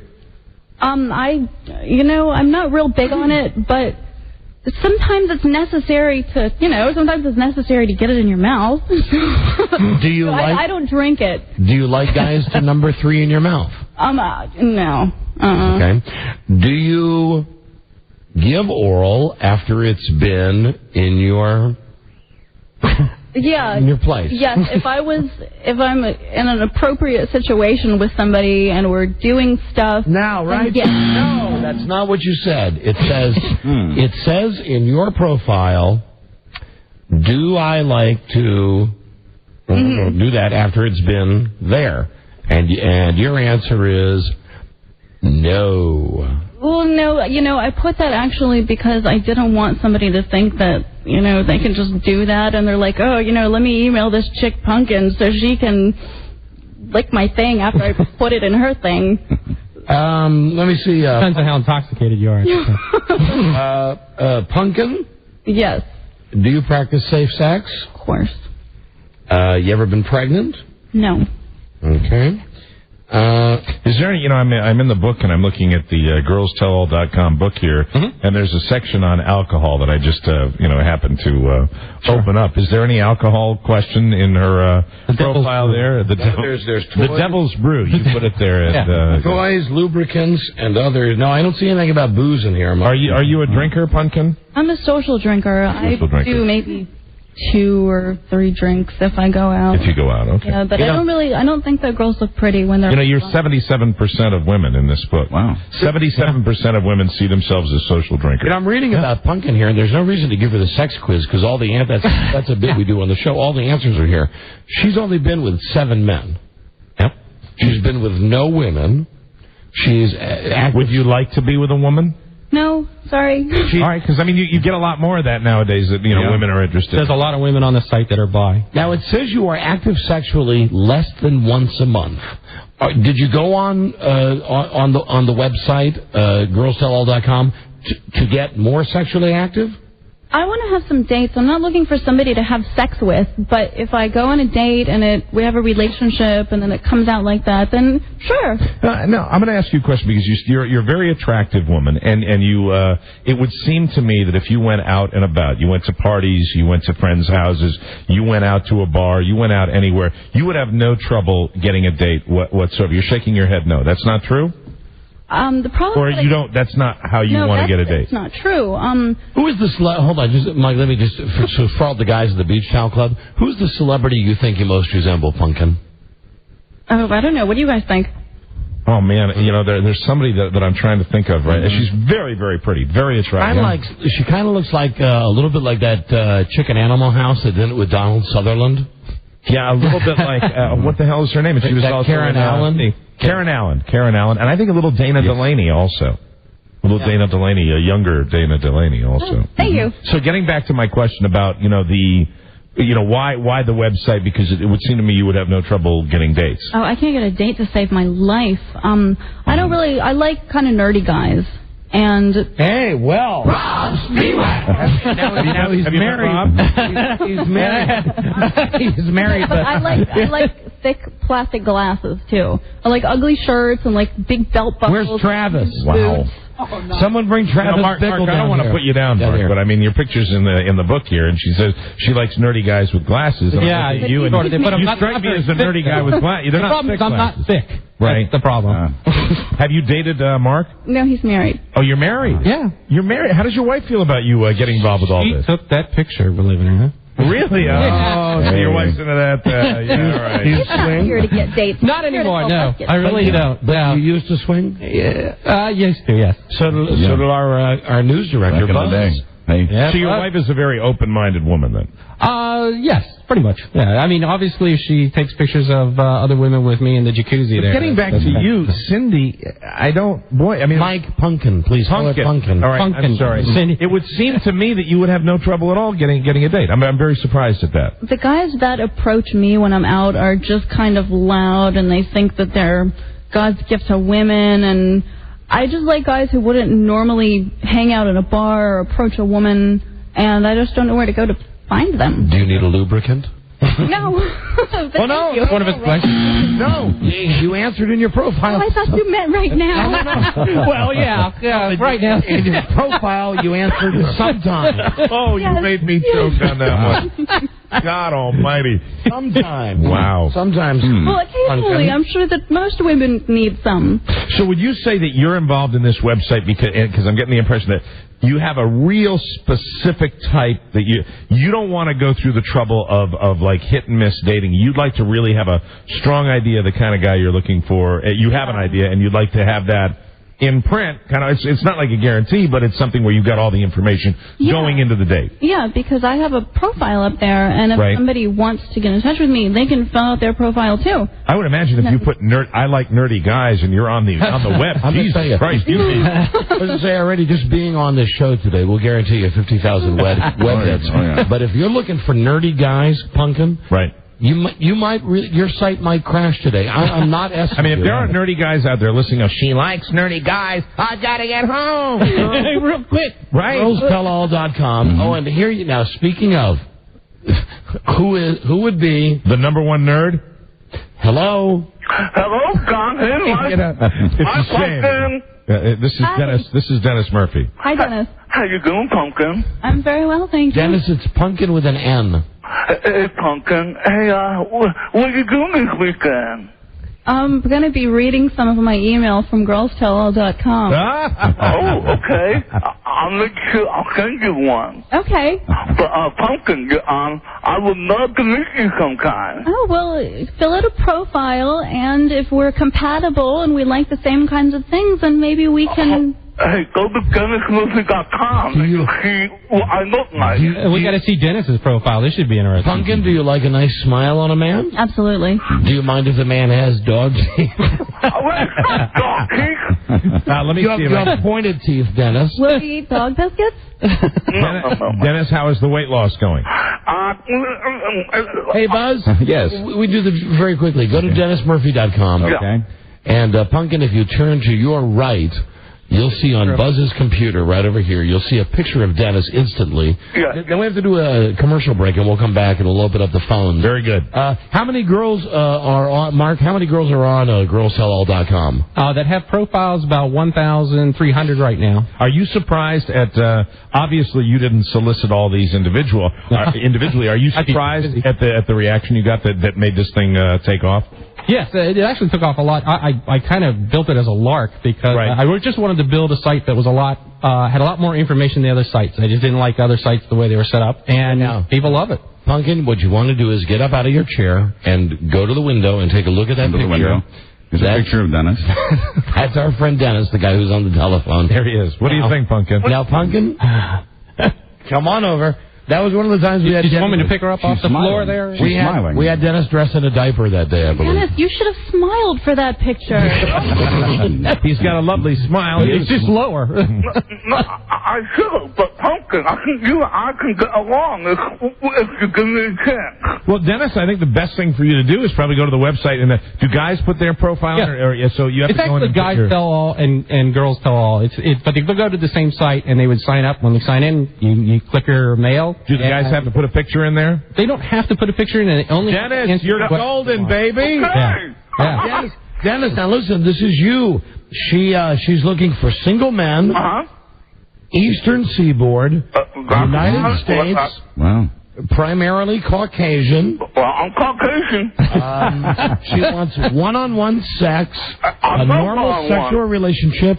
She wants things to be done to her with feathers. She would use feathers and shoes on you. Shoes. You said that before when you explained the shoe thing. What's the shoe? Okay, the shoe thing is that there's a list of options that you can pick.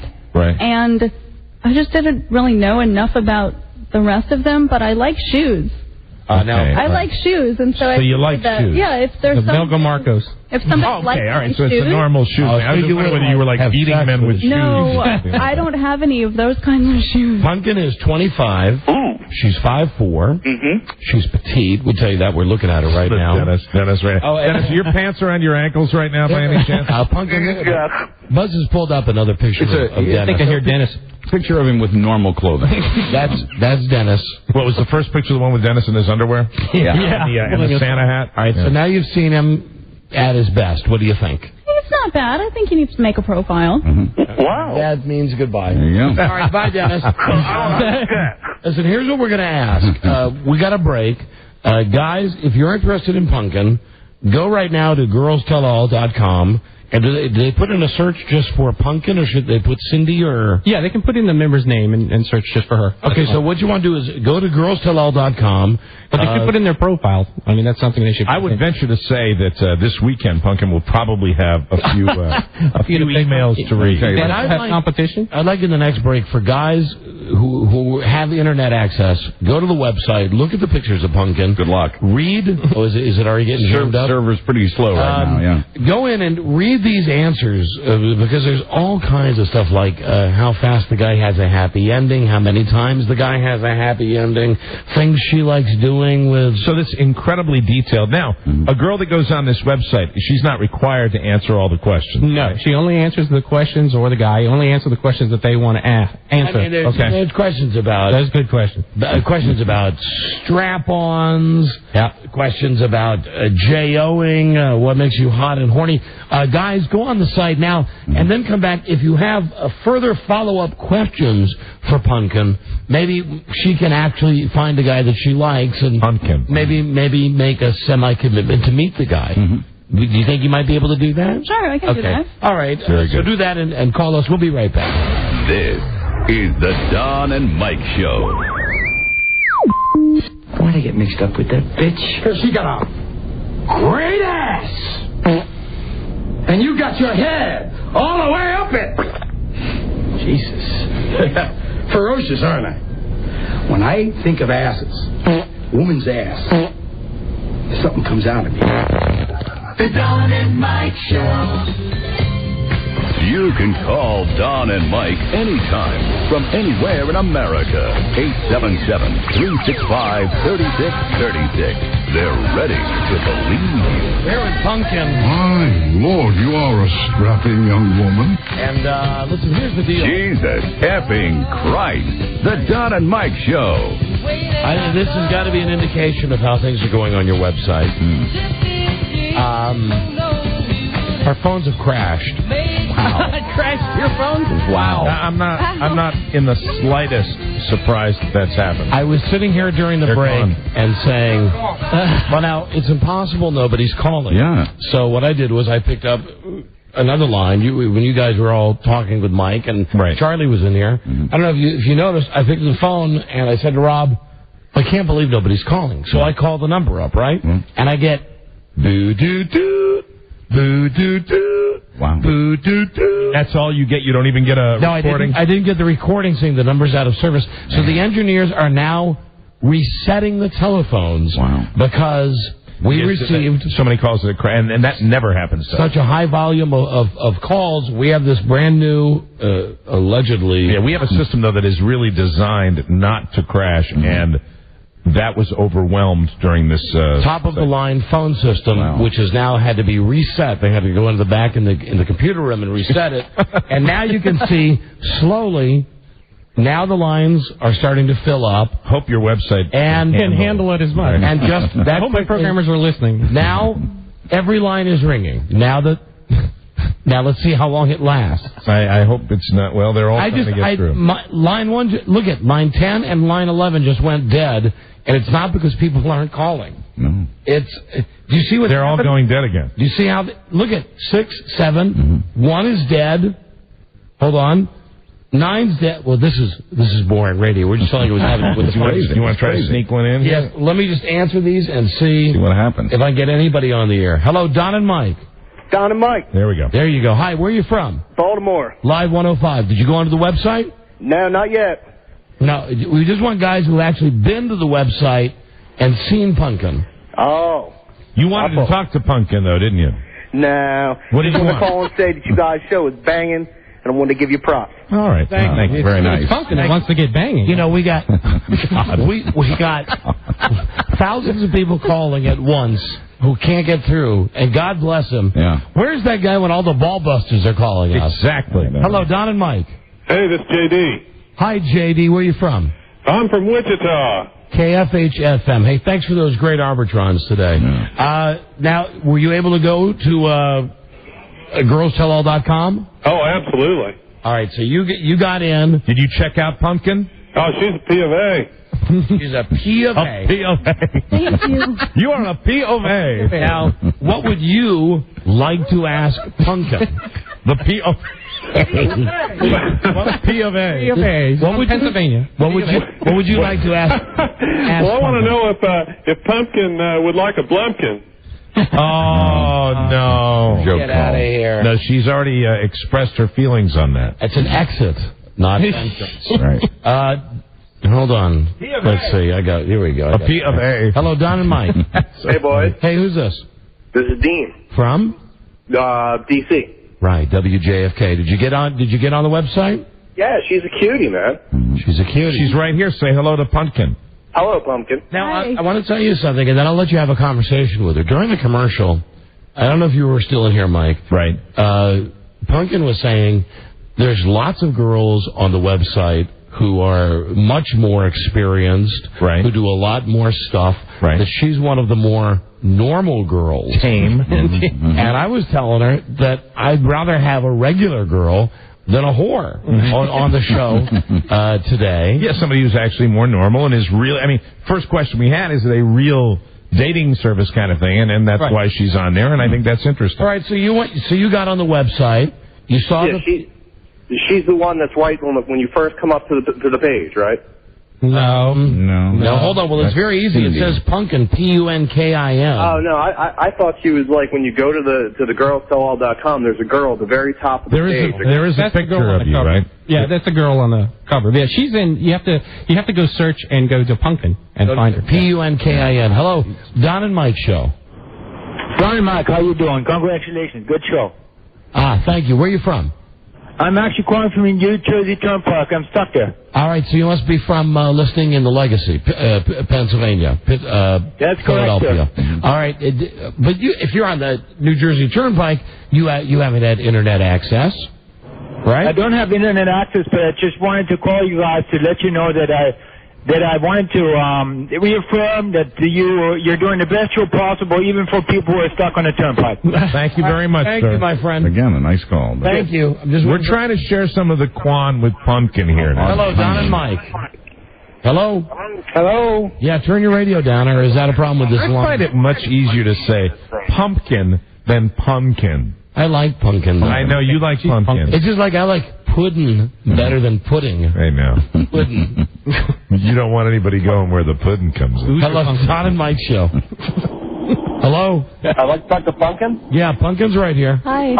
She's awesome. You know, God bless wireless remote laptop. Hey, there you go. All right. Europe Wireless, and everybody's going to have those someday. Cool. So pulled over off 95 near Princeton, New Jersey, and said, "Oh my." There you go. Oh my! So you're on the phone with her now? What would you like to ask her? Serious P of A.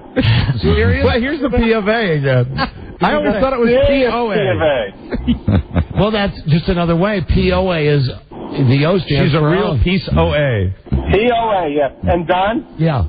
When you guys get to Iceland? Yes. Babosity. Yeah, well, that's going to be Mike's mission. Went out there for business with Nokia about a year ago. Oh my God! Just remember the words that have to be said. They have to come out of my mouth sometime over the weekend. Hey, I don't mind paying for your airfare. Hello, Don and Mike show. Hello. Hey, it's Grant Napier. How you guys doing? Get out of here. Very helpful. Jesus Christ, everybody's being a comedian now. Don and Mike, hello. Hello, Ted. Ted. What's going on there, Ted? That's what it Hello. says. Line 4, Ted. Ted. Yeah, go ahead. Yes, definitely a P of A. Definitely a P of A. Ted is dead in the head. Ted, did you get on the website? Absolutely. Did you search? No, not bad. Not bad. Did you search Punkin? What would you like to say to Punkin? Well, first of all, what's her sign? What's your sign, Punkin? I'm a Scorpio. So am I. Excellent. November what? 7th. 14th here. Fascinating. Well, this guy sounds like a nerd, Punkin. Can you say a little bit more? My nickname is Cosine. Cosine? Because you're a nerd. Exactly. There you go. You got a real nerd. Red Sox. Hey, Mike, Red Sox. Red Sox fan. Hey, now are you? That is a really, really good sign when the guys are Red Sox. Now, are you going to send Punkin an email? I'm going to do that later this afternoon, and Mike will be proud. Derek Jeter's coming here to Portland, Maine, and we'll be showing up for that. And I'm focused on baseball. This guy's more obsessed with the Red Sox than Derek Jeter's doing a rehab in Portland. All right, you guys will have some fun up there. Hello, Don and Mike show. Hello. Hey, I have a question for you while we're waiting. I apologize. These phones are absolutely crazy. Are there normal questions also on the website? Like your standard, what are your likes, what your favorite food, Mike, that kind of thing? There's all of that. Activities I like, my personality, all the boring stuff. Right. Yeah, then I get into the good stuff. But really the boring stuff, even though if you are on a website and you were looking for that type of thing, you'd probably be interested in the boring stuff. Punkin is caring, conservative, discreet, smart, stable, thoughtful. She's then I get to the good stuff. 25. Her family life growing up was good. She doesn't have any tattoos. She has her ears pierced. She's afraid of cat hairballs. What if it's stepping on them? You know? Buzz, you'd be out on that. Yeah, I would be. I want to say right now, Pumpkin, even though we seem to agree on almost everything, especially about the anal, listen to this. I could never be with Pumpkin. Oh, dear. The question is, when I watch TV, this is what I like to watch, because I want to find out if you like the same shows. Mm-hmm. Okay. You believe this? She wrote, I do not watch TV. You don't watch any television? I do not watch TV, no. I do not have cable TV. Goodbye. I have a TV and a VCR, but I have the TV only because I have a VCR and DVD. Really? No, I do not watch TV shows. You don't watch shows? No, I don't. You have no chance with me. I mean, I'm married anyway, but you got no shot. I'd still leave the door open. Hello, Don and Mike. Hello. Don. Yes, and Mike. Hey, Hi. Don, talking about anal, first of all, I want to say that Pumpkin is delicious. And second of all, talking about anal and everything, how about you have Mike check your underpants for those brown stains? What did you ask? Check whose underpants? He wanted you to check my underpants for brown stains. It must be his little thing that he's showing there. Don and Mike. Don and Mike. Hi. Could I speak with Pumpkin? Hi, I'm she's right here. How you doing? Do you have pretty DSLs? Let me jot it down. That one through. You'd have to go to the website to gauge yourself, sir. Yeah. Because you know what they are? Yeah, okay, no, no, but thanks for asking. Okay, goodbye. Oh, our wonderful listening. Hello, Don and Mike. Hi, Don and Mike. Hi. I wanted to ask Pumpkin if she could be my guest in your Halloween contest, the pumpkin. Oh, we had a pumpkin eating contest. Dear. No, we didn't have a pumpkin. We didn't have a pumpkin eating contest, Don. Yeah, we had a pumpkin doing contest. Oh, that's we had guys having sex with pumpkins. Oh yeah, that's in the book. They would carve a hole in the pumpkin. Type of contest you could never hear again on our show. Right. Hello, Don and Mike. Hello. Hi, Pumpkin. You are gorgy, baby. Gorgy. You. And then he hangs up. Here he goes. Trying to find you a meaningful relationship, Pumpkin. It doesn't seem to be working. Keep in mind, she was looking for nerds, and I think we're getting a lot of that today. Yeah. Hello, Don and Mike. Yeah, this is Peter. Yes, Peter, you're on the air. Yeah, I'm Peter Pumpkin Eater. Oh, Jesus. Hello. 6th grade let out early. Hello. Hello there. Hello? Yeah, you're on the air. Hi, this is Jake. Hi, Jake. Hi, Jake. Say hi to Pumpkin. Hi, Pumpkin. Hi. Hey, how's it going? Good, thank you. How are you? Pretty good. You just said you were a Scorpio? Yes. When's your birthday? Mine's the 16th. Mine is the 7th. Oh, for real? Yeah. So that's why it's your favorite number? Yeah. Oh, that's kind of I want to turn your radio down, sir. Oh, hold on a second. He is a nerd, though. Are you feeling the chemistry with this guy? He seems a little innocent, maybe nerdy, like the kind of guy you'd like? Not nerdy. I'm not too nerdy. I'm a little innocent. Maybe we can celebrate our birthdays together. Oh, that'd be really cool. Yeehaw. What is it, within a week? Yeah. That'd be kind of cool. Hey, you're not a little nerd. You're a lot nerd. Oh, my God. But I like the energy here. Keep talking to Pumpkin. Yeah, Go ahead. Well, you keep calling me a nerd, so it's like throwing me off. Oh, don't get thrown off. I like nerdy. She likes nerds. Well, what else was it? You just squeezed the phone. You're 25? Yeah. Todd, get off the phone. Todd. Is Todd your little brother? Yeah. How old are you? I'm 26. You're 20. Are you living at home? Yeah. All right. Well, for the moment, I just moved back from Philadelphia for a little bit. What's Pumpkin on the scale of guys living at home? How does that rate for you as far as if they're in their mid-20s? I really like a guy who gets along with his mom. Mm-hmm. So if he lives at home and they don't scream at each other, then that could be okay. Yeah, we all get along here. You're still in the running. All right, go ahead. People's parents. Keep working. It's a good household. It's a good household. That's nice. Yeah. All right, you're still on with Pumpkin. Go ahead. Well, I like the innocence. That's a good thing. Oh, thank you. Yeah. So are you going to send me some email? Most definitely. Will you fill out a profile? Because I've had a lot of guys send me a couple sentences in the email, but they know all about me and I don't know a thing about them. You seriously, you sound exactly like my ex-girlfriend. It's absolutely nuts. I don't know. Okay, goodbye. That guy was absolutely from the basement of the science building. It's just my opinion. I think that is a match. Yeah. I think Pumpkin's going to marry that guy. Hello, Don and Mike. Hello. Hey, I just wanted to ask Pumpkin a question. Yeah. If other women have hair pies, does she have a pumpkin pie? Stop it. Hello, John and Mike. Oh, my God, Pumpkin. Yes. I want to drink your butterscotch pudding. Hello, John and Mike show. Rice and beans. Right, beans. And they say good men are hard to find. Hello, yeah. John and Mike, hello. Pumpkin, please go out with me. Oh, my God. Dennis. Pumpkin. Who put you through, Dennis? Get off the line. Oh, my God. Hello, Don and Mike. Hey, yeah, I'd like to talk to Pumpkin. Hi. Yeah, Pumpkin's here. Hey, Pumpkin, how you doing? I'm very well, thank you. How are you? I just got to tell you, you got a rocket body. I just rocket body. That's Emma Marriott calling in. All right, listen, enough. The website is girlstellall.com. The book is called Girls Tell All. Now, when you pop it in there, I just have a technical question for you. I see the title of the book. It's got capitals in the small case. Can you write it anyway, as long as you put girlstellall.com? Yeah, you can write girlstellall.com or www, either one. Very All right, Mark and Pumpkin, here's what I'd like to ask. Pumpkin, maybe over the next couple of days, you're going to get some responses from some of our listeners. And maybe next week, as the guy mentioned, we're going to be broadcasting from Iceland on Monday. We'll be back on Wednesday. Maybe next Wednesday, Thursday, or Friday, we can get you guys back on the phone, and you can tell us some of the responses that you received from some of our idiot listeners. Okay. And if there's anybody that you like. Okay? Okay. Okay, good. Okay, absolutely. Right. Well, then get out. Thank you both very much. That's it. You're on the show now. Thank you, Pumpkin. We'll talk to you next Thank week. you for having me. Thanks. The website is girlstellall.com. Very good. I thought it'd be a good idea to have them on, and I'd like to check the progress and see how it's going. Yeah, me too. And maybe get other people down here and find out how they're doing. I think that would be great. When people log in, make sure they heard about it from the Don and Mike show, and I'll give you the numbers back on it. All right, very good. All right, yeah. I bet you get at least 50,000 hits today. All right. Yeah, that's a great idea. When you go to this website, mention our names there because we'd like to see how that does.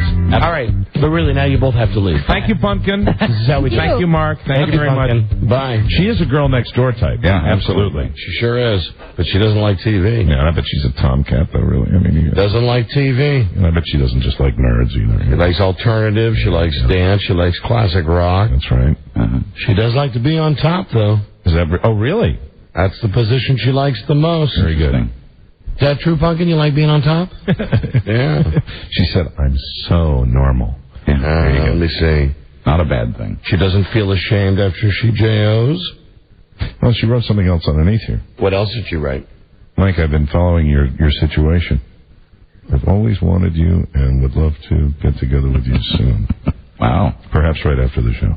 I'll be waiting for you in the lobby. How about that? That's nice, Mike. Pretty good. Congratulations. It's incredible, but Don's the one that likes it with the woman on top. Yeah. Well, you can have her. You're available. Me, just let me say this about her. Pumpkin, she was wonderful. Yeah. You're a horn dog. I absolutely loved her in the movie Coal Miner's Daughter. Pumpkin.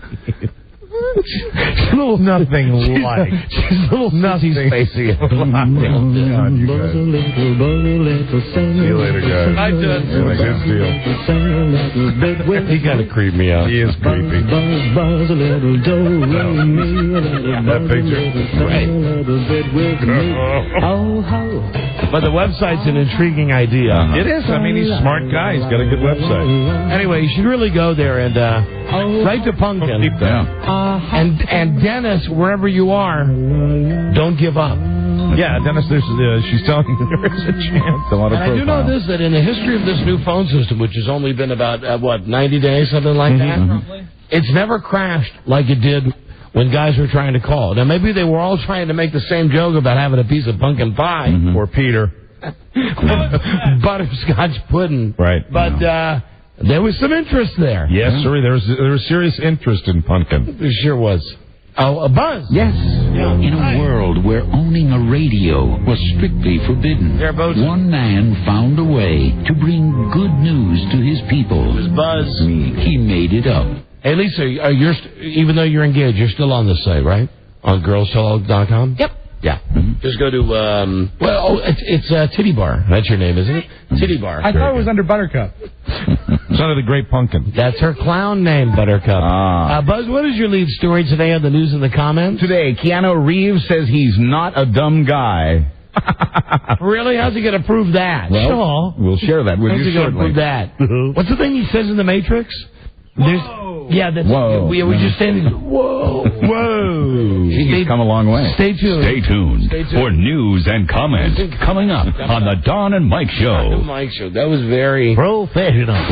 This is the Don and Mike Show.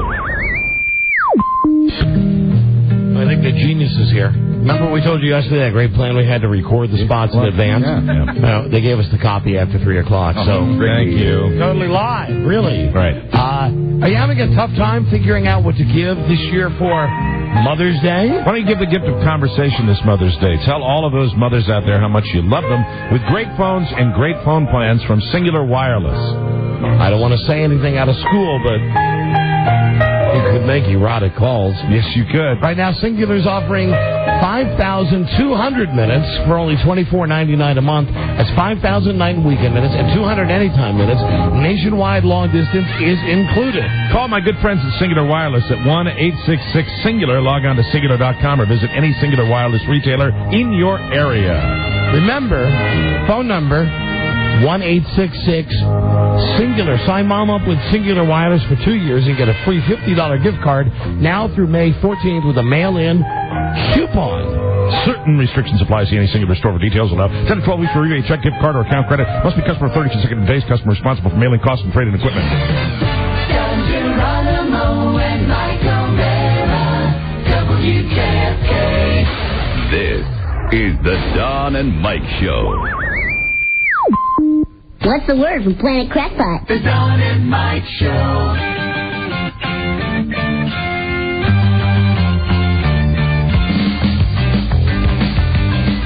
I'm waiting for a tape. What's up, my yellow brothers? Kings in the house. They'll talk better if you listen harder. Don Geronimo and Mike O'Mara. Time for Buzz and News. Buzz's News Show brought to you by Verimax Sexual Pleasure and Performance Enhancer. It's... Someone called for a doctor? Doctor developed. And it's clinically tested. Verimax works. Get it at Rite Aid, GNC, and other select retailers. Try it today. Verimax 1-888 try VMAX.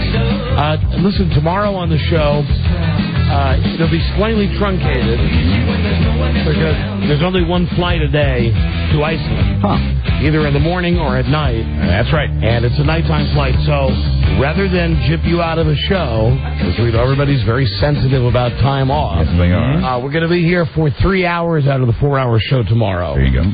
Then we're off to Iceland. Tomorrow on the show, we're going to try to track down, it could never be recreated, the best mix ever of the 70s, 80s, and 90s. Everybody can agree on it, though. It was a mix with an awful Jimmy Dean record called IOU about Mother's Day. Mom, you had the last piece of pie. And while we were playing that, I was putting in tapes from Mommy Dearest. And Throw Mama from the Train, right? And it was a once-in-a-lifetime that we couldn't recreate it. Right. We're going to try to find the tape tomorrow for Mamo's Day. Oh, good. Plus tomorrow, we're going to be giving away somehow something to do with Mother's Day. $500 from Cinemax, the ultimate in movie entertainment with exclusive Hollywood premieres, the biggest hit movies, and the fewest repeats on premium TV. Go to Cinemax.com for information. And now all that business is out of the way. Here is Buzz. Hi, Don and Mike. Keanu Reeves, star of the Matrix movie, says he's not as dumb as you think. No, he's not retarded. The son of a showgirl and a geologist, he'd like to think of himself more as an intellectual. He says he's tired of questions about the Matrix, but he gets downright defensive about movies like Bill and Ted's Excellent Adventure. Hold on, let's ask him. Keanu? It just doesn't get any better than this. There he is. Sorry, that was very articulate. This is Sam Huff. That was Sam Huff. Yes, don't be confused. They're often mistaken. Quoting Matrix producer Joel Silver, I love those Bill and Ted pictures, but he got a bum rap with that stuff. Keanu's smart and well-read, likes all kinds of music. He's an interesting guy. He defies what people think about him. Speed didn't help Keanu's reputation, but it did put him on the map with a box office take of $300 million. but that's small potatoes compared to his Matrix money now. Here's a tape, one of those sound bites that the studios send out. Right. You judge for yourself, Keanu Reeves. Here he is. I'd love to play in the mud because I wasn't the fastest guy in the world, but you put us in mud, and I'm just as fast as most of the guys. Most guys can't run in mud. Don, you confused it again. That was Sam Huff. What? I'm sorry, Mike. It's easy to do. I'm sorry. Visually, audio-wise, they're one and the same. They are identical. They're twins. Twin sons of different mothers. In 1959, I was the most valuable player on defense in the National Football League. There he is. Right. Keanu Reeves. Excuse me, Sam Huff. Everybody hates Raymond, if the National Enquirer is correct.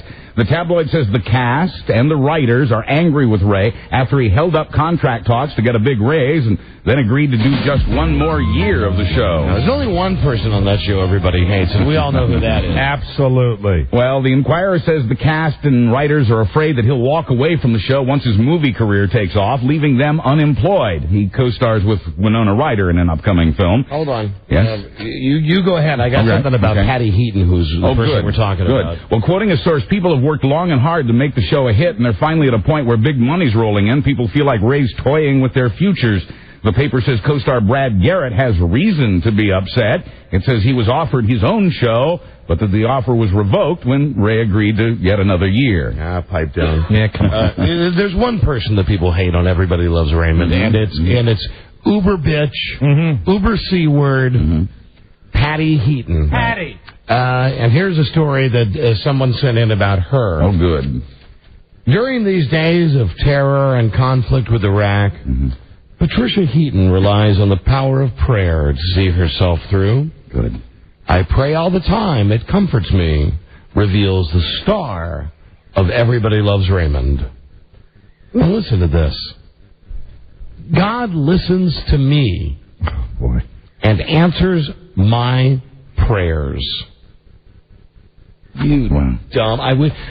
Sometimes I really wish that no matter the FCC violation, I'd like to just one time just say the C word. And then in her case, it would get back to her, and if you were going to say the C word about anybody, she'd make trouble like she's always made trouble for us. But really, listen, I got news for you, Patricia Heaton. I do believe that God listens to everybody. Yeah. But I think with you, he hits the mute button. I think even God hates you. There you go. You dumb, useless, flesh, cellulite, bitch. Yuck. The fast food chain KFC, once known as Colonel Sanders Kentucky Fried Chicken, says its new policy has nothing to do with animal rights protesters. But the company is changing the way it buys its chicken after years of protest by PETA. KFB, Kentucky Fried Broccoli. Most folks. PETA says KFC's chickens were scalded while they were still alive after a life of being cooped up. Now KFC says... There's one of the chickens now. KFC says from now on it'll only buy humanely treated chickens that are free to roam around.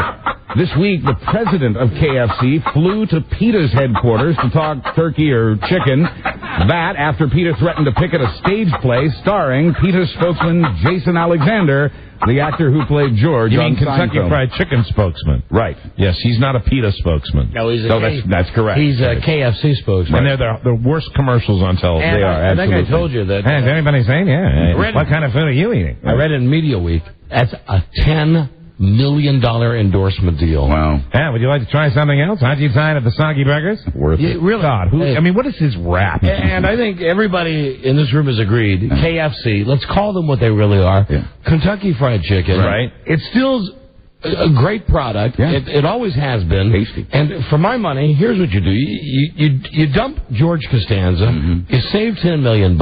You want an ad campaign? I got it right here. You go back to the original guy. Yeah. Yeah. Take one. The Colonel. Quiet, please. Recording. Here he is recording a spot. Love this. I found a way to cook. Take two. It's not a joke. Way to cook extra. Come on over and try my crispy. It's entirely different, and yet it's just as tender and tasty. No. Let me just say to you listeners in some of our new markets, if you've never, it's been a long time, like 5 years since we played this tape. This is one of our best tapes. This is Colonel Sanders, the late Colonel Sanders, doing about 20 takes on a commercial, and he couldn't get it right. It's hysterical. And for whatever reason, this tape never gets played, but it really is an all-time classic. And it's just his finger licking good. You see, I found a way to cook chicken deep down and get that real crispy crust that some folks like. And it's just as tender and juicy, and I'll get it now. I found a way to cook chicken deep down and get that crispy, real crispy chicken crust. Yet it's entirely different. This will be Wild Lines 30, take 1. Now you have two kinds of Kentucky Fried Chicken. Start again. He said, cut it. and now you have two kinds of Kentucky Fried Chicken to choose from. Yet tender and juicy. I tell you. It's better. Take 2. Colonel, if you read it. We're rolling. Okay, we're recording.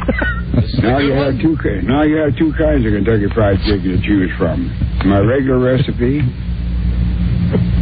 Take 3. It's entirely different. Whatever, but now you have two kinds of Kentucky Fried Chicken. Let me get that scratch off there and quit looking at it. See, get rid of George Costanza. Yeah. That real crusty, what kind of damn crusty, crispy crust. It's really different. Oh, Colonel. Now you can have two kinds of Kentucky Fried Chicken to choose from. That was the great. My regular recipe and my new extra crisp. Crispy. I thought I said that. Now you have two kinds of Kentucky Fried Chicken to choose from. Fried Chicken. It's entirely different.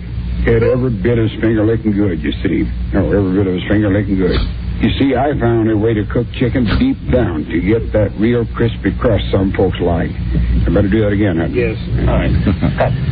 You don't want me to sing, do you, for Christ's sake? We're rolling. This is the good one. Take 5. Most folks. Once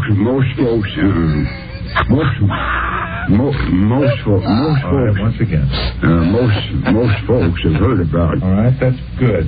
Good, very nice. Very nice. That's why folks call it finger. That's why folks call it finger. Sounds good. That's why folks call it finger licking good. That's why folks call it. That's why folks call it finger licking good.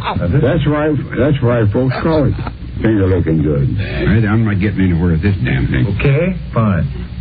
Yeah. Oh, that's great. That's a classic. A long time. I haven't heard that in a while. That's a classic. And again, I'm serious. You get rid of George Costanza, you just run that. Yeah. The problem with Kentucky Fried Chicken is that they got a new colonel, but the new colonel was Randy Quaid. Randy Quaid. Yeah. You don't get Randy Quaid. That was horrible. But you could find a guy out there to be a better colonel. You got to be an unknown. Jim Belushi. Yeah.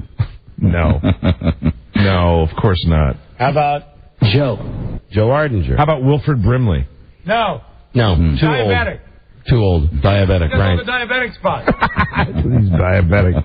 You just discriminate about everything. I love diabetic. British rocker Pete Townsend's been cleared of those child pornography charges, but he's been put on Britain's list of sex offenders anyway. He'll be on that list 5 years.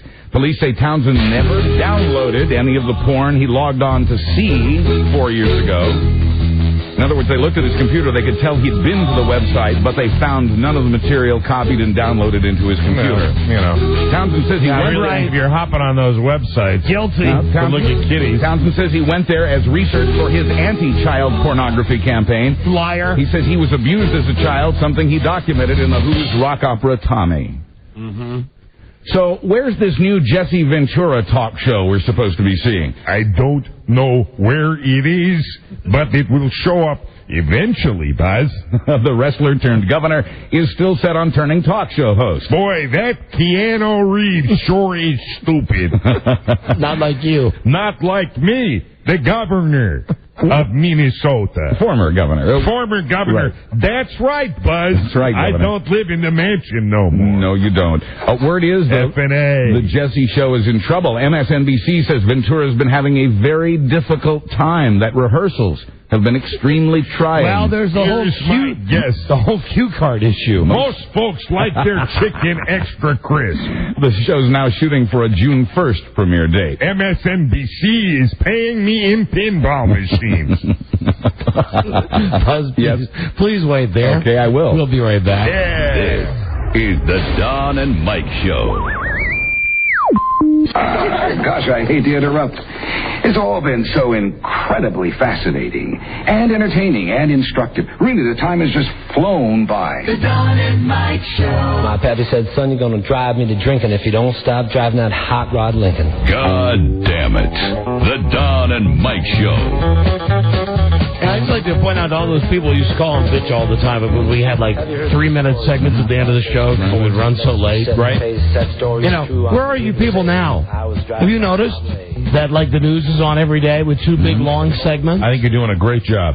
I'm doing the best I can. Start your watch. 14 minutes coming up. Just want everybody to know that cool. Buzz is getting plenty of time. Yeah. Doesn't mean that Mike and I aren't going to talk. True. But the news is a bigger part of the show now, which was always the goal. Yes, it is. Wait, now, did you do that just for me? I don't know. It was just when you get serious, I do a goofy little thing like picking my nose. I don't know why. Because this time of the show, I get just a little goofy. And you know what? I'm already in pre-flight. Yeah. So I'm getting a little weird. You're going to have to deal with that for the next few hours. We'll be broadcasting live from Iceland on Monday. Excellent. And then when we get back on Wednesday, I think on Wednesday, Thursday, and Friday of next week, every day we'll be giving away a vacation for 2 to Iceland. Excellent. Wow. And we'll be hyping it up because we'll be there. We'll be spending the weekend. Tell you all about it. Yeah. Here's Buzz. Hi, Don and Mike. They sell Cuban cigars there. Yeah. Wow. You're psyched about that. Yeah. William Shatner's ex-wife is suing him over horse semen. Mr. Tambourine Man. The one he drowned? No. And she's gone. This is one he divorced. Oh, okay. More traditional method. Now wait till you see where I smuggle those Cuban cigars back. Oh. Yeah, absolutely. Just remember one thing. He'll be the only one that gets to smoke them. Or will want to. Marcy Lafferty. But I got a thing about that. Oh, that's right. You do. Rob? What? I wrapped them in plastic. No. You're my buddy. I know. Wouldn't you be my mule?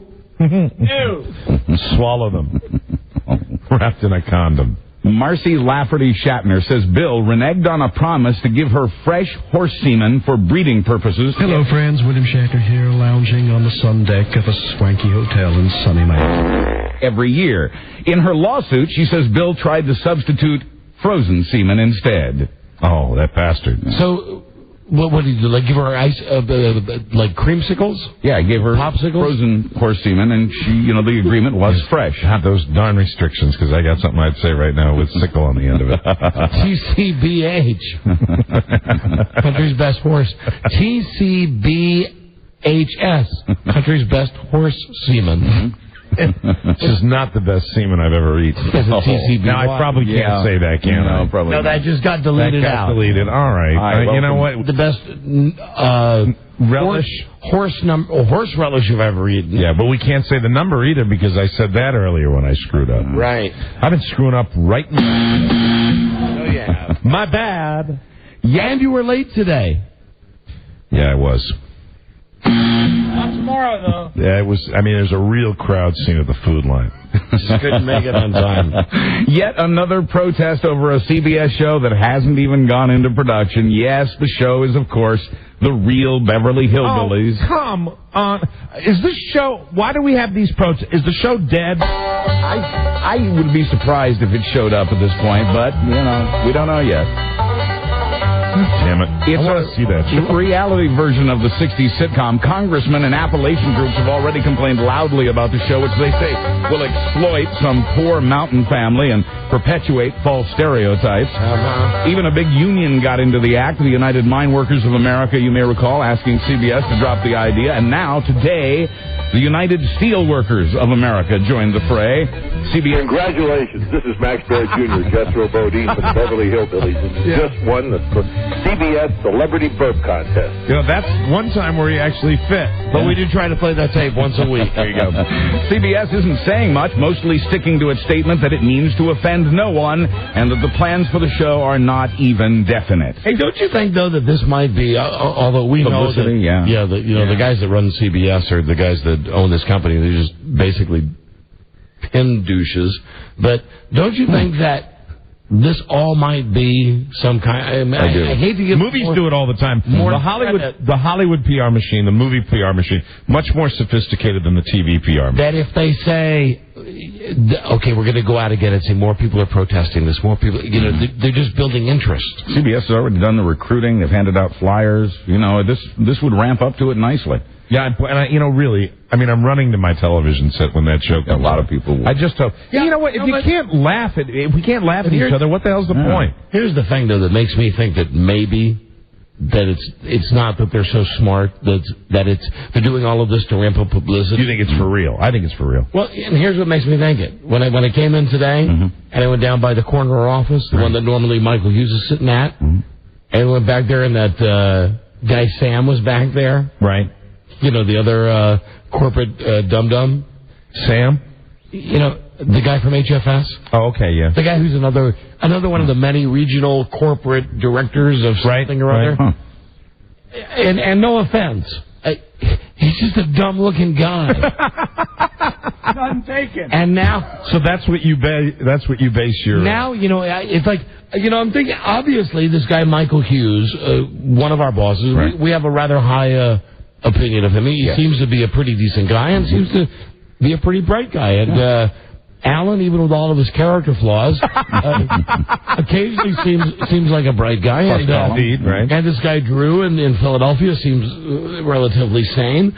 So then on one hand I'll think, well maybe CBS knows what they're doing. But then I just see this guy. I haven't seen him. I have not seen him yet. Sam Rogers is the guy's What does he look like? Who is the celebrity he most resembles? Really? Yeah. Jethro. Wow. I asked you not. How, Mr. Donnie? With what I believe is a bad, Mike Brady 1970s perm. Good to see you, Donnie. Anyway, and he's real shiny. Yeah. He's one of those guys. And you can smell his cologne. Listen, coming from me, and I wear a lot of cologne. You do. You can smell his cologne. I could smell it in the parking lot. And remember, what's the motto on this show? If it smells like cologne, leave it alone. Anyway, and what was that guy doing here today anyway? Yeah. What was he doing in the corner office today? Yeah. He didn't even work here. Hey, where's the new operations director? Is that public? Did the memo come out? Oh. Yeah. All right, so we can let's bring in the new boss. Alan crafted a wonderful fairy tale yesterday. I don't know if you read the memo that said Cameron Gray is the new operations manager at Here he is, ladies and gentlemen. WJFK. It's only 24 hours for my roasting. It is really refreshing to have a new operations manager that likes the women more than we do. So I think would we not be on record saying Cameron probably likes women just about as much as... There's no question about it. He's engaged, though, right? Yes. Sorry, Cameron. I didn't know about the engagement thing. Here now is the guy who's made what I believe is a career-ending move. Yes. Accepting the job as operations manager at radio station WJFK. Is there an over-under? We couldn't get to him before he made this foolish decision. Cameron Gray. Now, Cameron, the old Cameron would have immediately jumped in to answer the following question. Yes. I want to know, Sam Rogers. Yes. Is he a goofy-looking guy? Yes. Thank you. Now that's a good start, and a good, honest start. I think, you know what, he'd probably tell you himself. Okay, very good. What the F was he doing here today? That I don't know. His radio station is in the worst shape of any Infinity radio station in this market. He should be living in the basement of that radio station. What's he doing over here in the corner office? Well, I don't know what he's doing here, but I want to congratulate Cameron on his first day as OM here at the radio station for dressing down to indicate to everybody nothing's going to change. No. If you'd come in with a three-piece suit, everybody would have been pissed off. We'd be scared. I got to say, though, I was yelled at today, so the honeymoon is officially over. And this job, now that you're the operations manager. But do you want to guess who yelled at me? Who? Just guess. Liddy. No. It wouldn't have been Alan. No. Was it Wendell? No. Who? Bobby Hollingsworth? Yeah. That would have been my guess. Dumb official. All right, yeah. So now welcome. You've gone from, you worked as a producer with what's his name, the old guy? The guy who moves out a lot. And then you were... on the Redskins games, you held the parabolic microphone. Right. What was your very first job here? Were you an intern? John Pop's assistant. You were John Pop's assistant. And all right, there you go. And then, see how far I've gone. And then you were the board op for the Ron and Fez show, and now you don't skip the sports junkies. And you worked with the junkies, and now you're the operations manager. So after all that, is your new job a demotion? Punishment, perhaps? Well, I got a pay raise, so I guess it's some kind of... There you go. Congratulations. And let's just give you the rock solid quiz. Okay. Yeah, this is how we get a feel for how the relationship will be. What's the number one rule at WJFK? Good. Let's see. Let's just see if you know the answer. I hope he knows it without being coached. Don't F with the Don and Mike show. Oh, he knows the rule. That was close. That's almost. I think that's what it is. Yeah. That was close, but the answer is if it ain't broke, don't fix it. Okay, of course. But I like. Let's see. It's the same statement. Yeah, he narrowed it. He narrowed it, and I like his narrowing of it. Thank you, Cameron. Absolutely. Thank you, guys. No bigger supporter in this. Congratulations. Thanks. There he goes. Give him the sex quiz. Don't ever, ever, ever come to me with anything. You ruined 12 years of friendship. You are dismissed. Hey, I like, I know you wanted to say if it ain't broke, don't fix it, but I like the way he phrased it. Yeah. That was very good. Don't F with the Don and Mike show.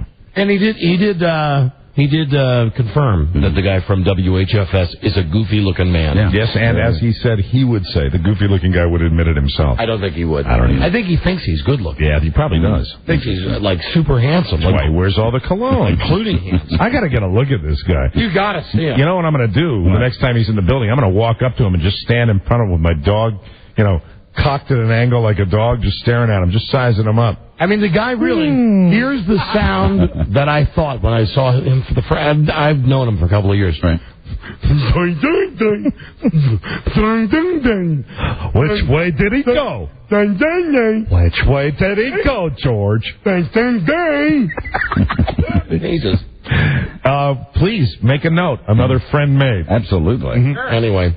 The court date for actor Robert Conrad has been pushed back a month because his wife says he's partially paralyzed. In the brain? Because of head and spinal injuries. He's in a wheelchair and has trouble speaking.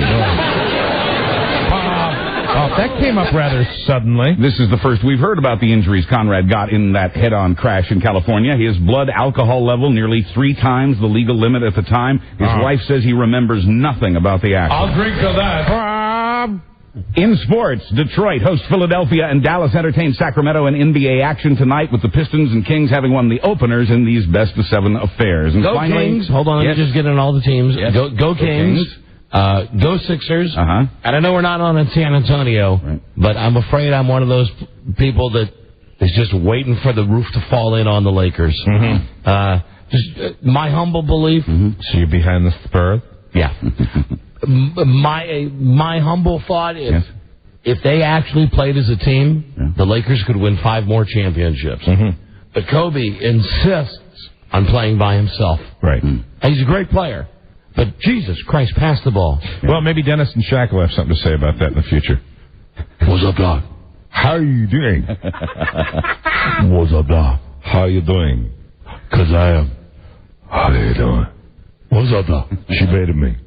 Finally, they've solved the mystery of the green slime in Madison, Wisconsin. Every week in the dead of night, someone was leaving a bag of green slime on a particular street in the Mad City, and everybody was talking about it. Frog sperm. No, it was smelly and rancid.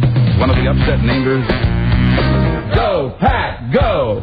One of the upset neighbors said it looked like some leftover bean soup or vegetable stew or anything out of the bottom of a crock pot. Turns out the bags were being left by a very thin woman who would vomit in buckets in her garage and dump the contents once a week. Oh, my God. I'm Buzz Burbank on the Don and Mike Show. Think she's on girlstellog.com? I hope not. Hey, we got... Oh, sissy. We'll see you tomorrow. Have a great night, everybody. Good day to you, sir. Good day to you, sir. Good day to you, sir. Good day to you, sir. Rusty! Danny, and good night, Loretta.